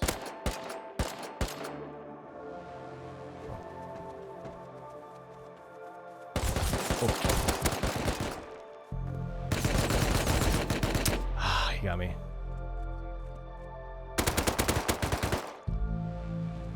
Did I just kill one of our own? Did I just kill one of our own? No. Oh no, there was a lot of nakeds. They've multiplied. The darkness of the night and chaos made it difficult to figure out friendly from foe. The battle raged on, but it was clear the enemy was way more geared than us. Drizza and I were the only ones with guns, but our supplies were quickly diminishing. I tried to make more ammo, but then the lowest of lows happened. A familiar voice spoke out in the darkness. I'm just making more ammo. Oh, dude, these guys got night vision or something. He's wearing a hazmat though. I put a number 4 on your base. It's very easy to figure out where you went to. Get out of here Wait, now. Oh, dude, dude, I think it's the guy. It's Cannibal. It sounds familiar. Or no, it's the guy who raided me. No, I'm good. What's going on? It's the guy who raided us. The horsemen. Are you serious? Yeah, they're here. I think the horsemen are. Sure we're getting door camped. So D is with you guys. He said he didn't Oh. know you when we gave you your Oh wow, he remembers. base. That's kind of crazy. He's got a good memory, huh? Trapped inside my base, my worst nightmare had come true. Flo Rook the horseman had found us. To add insult to injury, it sounded like he was rubbing it in and was coming to finish what they started. Our cover was blown, time was up, and the chance at a surprise comeback was fading away. After a night of running monuments and trying to prep, with all odds stacked against us, we had nothing to show for it. No rockets, no C4, no AKs, and a full-blown war continued outside our base. Yeah, this is a different guy shooting us now. He just killed the guy that was talking. Oh, nice. The next morning, the battle had died down, but by now, I felt pretty defeated. Driz and I were able to finally step out without instantly getting annihilated, so we investigated the scene, trying to piece together what just happened. How did the horseman know we were there? Are some of the groups here friends with him and tipped him off? To figure it out, we ended up talking to a few people from last night's battle, but no one seemed to know of a floral rook. We eventually talked to this guy who owned one of the fishing bases here. Do you know floral rook? Do you know floral rook? Nah, bro. Nah, we live on the other side of fishing. This is just like a little fishing outpost we got. But nah, I don't know any floral rook. I'm gonna ask my boys though if they have that skull. What's the name of that skull? Floral rook. One of you guys killed him. Are you guys down bad or what? We're just trying to counter raid someone in the middle of the map. We're very down bad. I only got like to make bows and arrows. You guys want like bows and arrows and? No, we we're don't trying want to. anything. We were just trying to figure out what the hell was going on. We just want rockets to go raid someone else. No, I got rockets here. Do you have rockets in your main base? Yeah, my boys do. We got a huge base, a couple grids away. Oh sh. I think they're the excavator group. Dude, should I get them to help us? I think this is the Zerg, yeah. I felt it was only a matter of hours before the horsemen came to raid us, so we had to act fast, and the Zerg could be the answer to our problems. However, as I was asking Funny Nuts to lend us some rockets... There's a series of events that are occurring right now, Candy. Earlier, we wanted to give them their base back. You said you didn't know them. Oh, he's back. Oh, what's up, guys? Yeah, Hello? I'm not gonna lie. Listen, we're not gonna raid you guys again, but it was, I don't know whose idea it was, but having a number 4 on your next base with the same handwriting as the previous base was not a good way to hide. Ooh, let me look inside your Me and barrel. my fucking buddy, we went to go run large oil. We were running this fishing village. We run past this. We're like, hey, doesn't that 4 look familiar? If you kill him, he's probably gonna raid us. Yeah. By the way, Kendra, did you? Like, I know D is part of your group, but did you solo farm all that shit? It was nice. Nope. No, just me and my boy. We've been playing for like 8 hours a day, if not more. I hope you guys, like, listen, it's Rust. We wanted this, but I hope you guys take the red card and do something with it. I don't know if you guys are planning on running anything with. Yeah, we got the red card. I appreciate you giving that to us. Yeah, we walked upstairs and saw the layout of your loot room, and we were like, damn, these guys really are new, and we felt really bad about raiding you guys. Yeah. I don't know. Dude, it was emotional damage after getting raided by you guys, not gonna lie. Because I'm trying to finish something in 7 days, like doing a 7-day challenge. And it was day 6 when you guys raided, so it's completely derailed it. But that's my bad. Yeah, not gonna lie, it kind of sealed your fate when one of my other boys who's in the base, I told him your name as I was talking to you outside, and my boy went, he's the who's been stealing the horses from our base. Dude, how does he? Like day. I'm not gonna lie, you guys did give us probably one of the best like spy operations I've had on a Rust wipe, because the second you guys told us you're gonna hit Underwater Labs, I was just sitting there with binoculars in our roof camp waiting to see 2 of you leave. To hit your base. Dude, my friend was blaming me for oversharing. I was like, bro, like if I just figured if you guys wanted to kill us, you would have. I mean, I'm not gonna lie. I wouldn't be too hard on yourself for that, because like we knew where you were going far, but honestly, like we have enough people we really weren't fearing it online, so even we agreed that next time the 2 of you would leave, like doing anything, we were gonna raid you after we realized you were the guys stealing our horses. Oh my god. The only reason we raided you, even though you said you were new, is we've been burnt by that before, by some group coming up saying, hey, we're new, and then the next morning they got AKs and rockets and our base is leveled to the ground, so we don't really trust that type of conversation. We only really understood that you guys were actually new when we got into that base and saw the layout.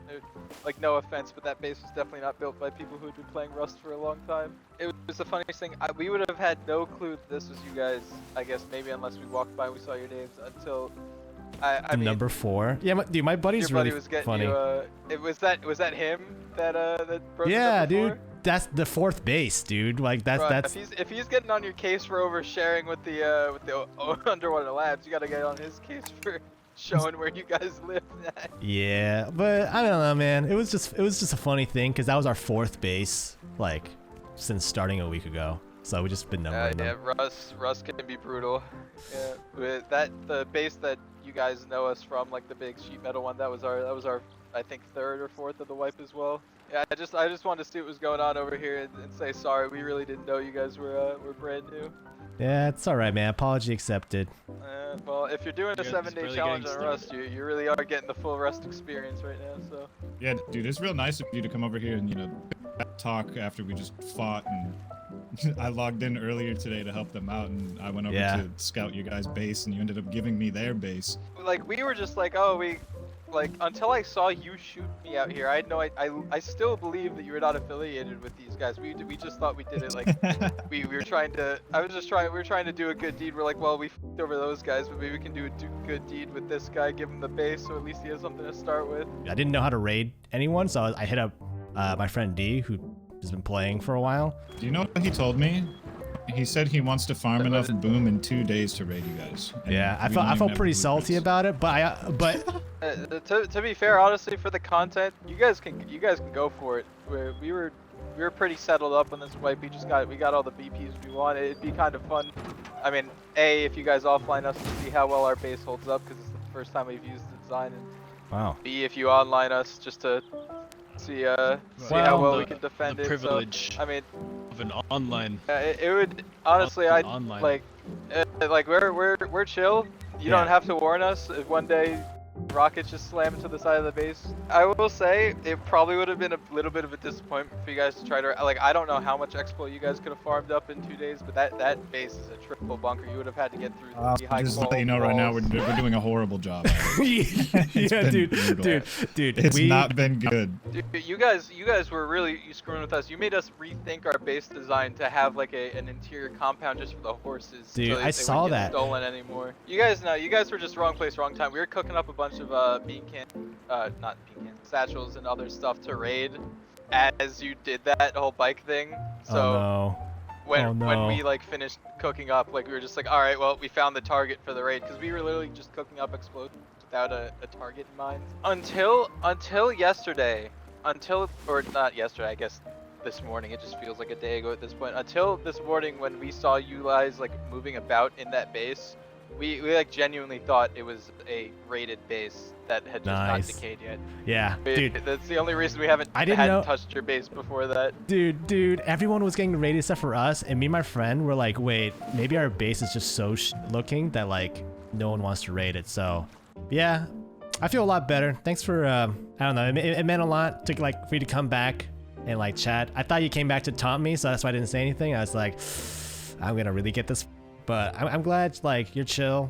Whatever desperate rage I had left to raid Floor Rook and his friends had completely dissipated by this point. Turned out he was a pretty chill guy. He wasn't coming to finish us off, and despite getting killed a few times during last night's battle, he still made his way out here to sincerely apologize for raiding us. It was nice hearing the story from their perspective. Oh, and that tower base Boom and I were planning on raiding? To be 100% honest with you, because you were 100% honest with me, that base up the hill is our base as well. Oh my god. That tower base exists solely to, if we get raided, that has like a locker with some like raid defense. Oh my god, bro. We a couple nights ago, were like the base I guess that you are boys with, that giant base, like we were fighting with them and we were like convinced we were gonna get raided at some point, so we're like, let's build a raid defense tower now so we're prepped. So that's where that one came from. So that fishing village is what me and my boys take to get a boat to go out and do oil when we do it. Yep. And it was literally the happenstance of us walking by, like there was shooting going on like in that direction, so we took a U route out this way. Yep. And it wasn't even me that spotted it. My boy went, yo, does that 4 look familiar? Side of your base. Yeah. Yeah. And literally we did a little like investigation. We had one of the other guys who's still back at your old base like stream the 3 outside there. That's really funny. To see if like the handwriting lined up. Oh, on Discord you just screen shared it? The whole investigation. Do you have any? We appreciate you giving us the other side of the story. Yeah. Even though it there's hurt, I think there's only one thing left to do, and I think Candy knows what he's got to do. There's only one thing left to do at the end of every Rust video. Free trip back to your base. How's that? Oh, an express pass, fast travel. Do it. Yeah, let's do it. See you, man. All right. Goodbye, my friend. That was the Oh, weirdest. yeah. That's the weirdest. That was the weirdest. Welcome to Rust. Yeah. Where literally anything can happen. Looking back at this now, trying to plan out the perfect Rust experience was a mistake from the very beginning. I set out chasing some made-up vision of how I wanted to experience the game, but I didn't realize that Rust is chaotic by nature. It's messy, random, and often unfair. So when I felt that mix of rage, frustration, and the desperate need for revenge after getting raided, I didn't know it at the time, but that was the real Rust experience. Not some perfectly structured journey with a scripted payoff, but the raw emotion that comes from losing everything and trying to claw your way back. Driz was right. Rust will either break you or make you into an immovable rock. By this point, I was actually relieved that it worked out this way because, well, it was now 2 a.m. and both me and Driz, after putting in a valiant effort, were exhausted. Dude, let me tell you what happened last night. Oh my god, where were you? You totally missed out. I don't know. I was just kind of decompressing. Could have texted me or something. Okay, Boom wasn't wrong here. I think I assumed that he was just taking a break from a rough day of Rust and that Driz and I would be spending the night just doing the grunt work of prepping for our big raid, which we ended up having zero progress with anyways. I ended up telling Boom the whole tale of the camper van, oil rig, even our adventures into cargo, and of course, Floral and us becoming friends. I wanted Boom to experience some of the higher tier monuments, so I took him, along with a good number of viewers from chat who wanted to tag along, to oil rig, which by the way, was way easier with a bigger group. I actually ended up taking a break afterwards because I had stayed up so late, but you may be wondering, whatever happened to the unfolding drama with our neighbors? Oh. Okay, they're coming into this door. I'm locking you guys in. I think it's low grade. Floral rook. Somebody help. Oh, they're shooting it. They're shooting it. Oh yeah. Alright, just get ready to spray. Yep. Don't shoot it. Oh god. Got two. Floral Rook turned out to be a really solid dude. He eventually swung by Boom's stream and even gave him a tour of the interior of the Horsemen base. And which, looking at it, was way crazier than anything we could have imagined. This is beautiful. Our 7-day Rust beginner experience was quite the emotional roller coaster, and honestly, I feel like I learned more about myself from this game than I have from any other video game I've played. That being said, there's still a near infinite number of things left to experience in Rust. I don't know when I'll return to the island again, but I'm sure one day we'll be back.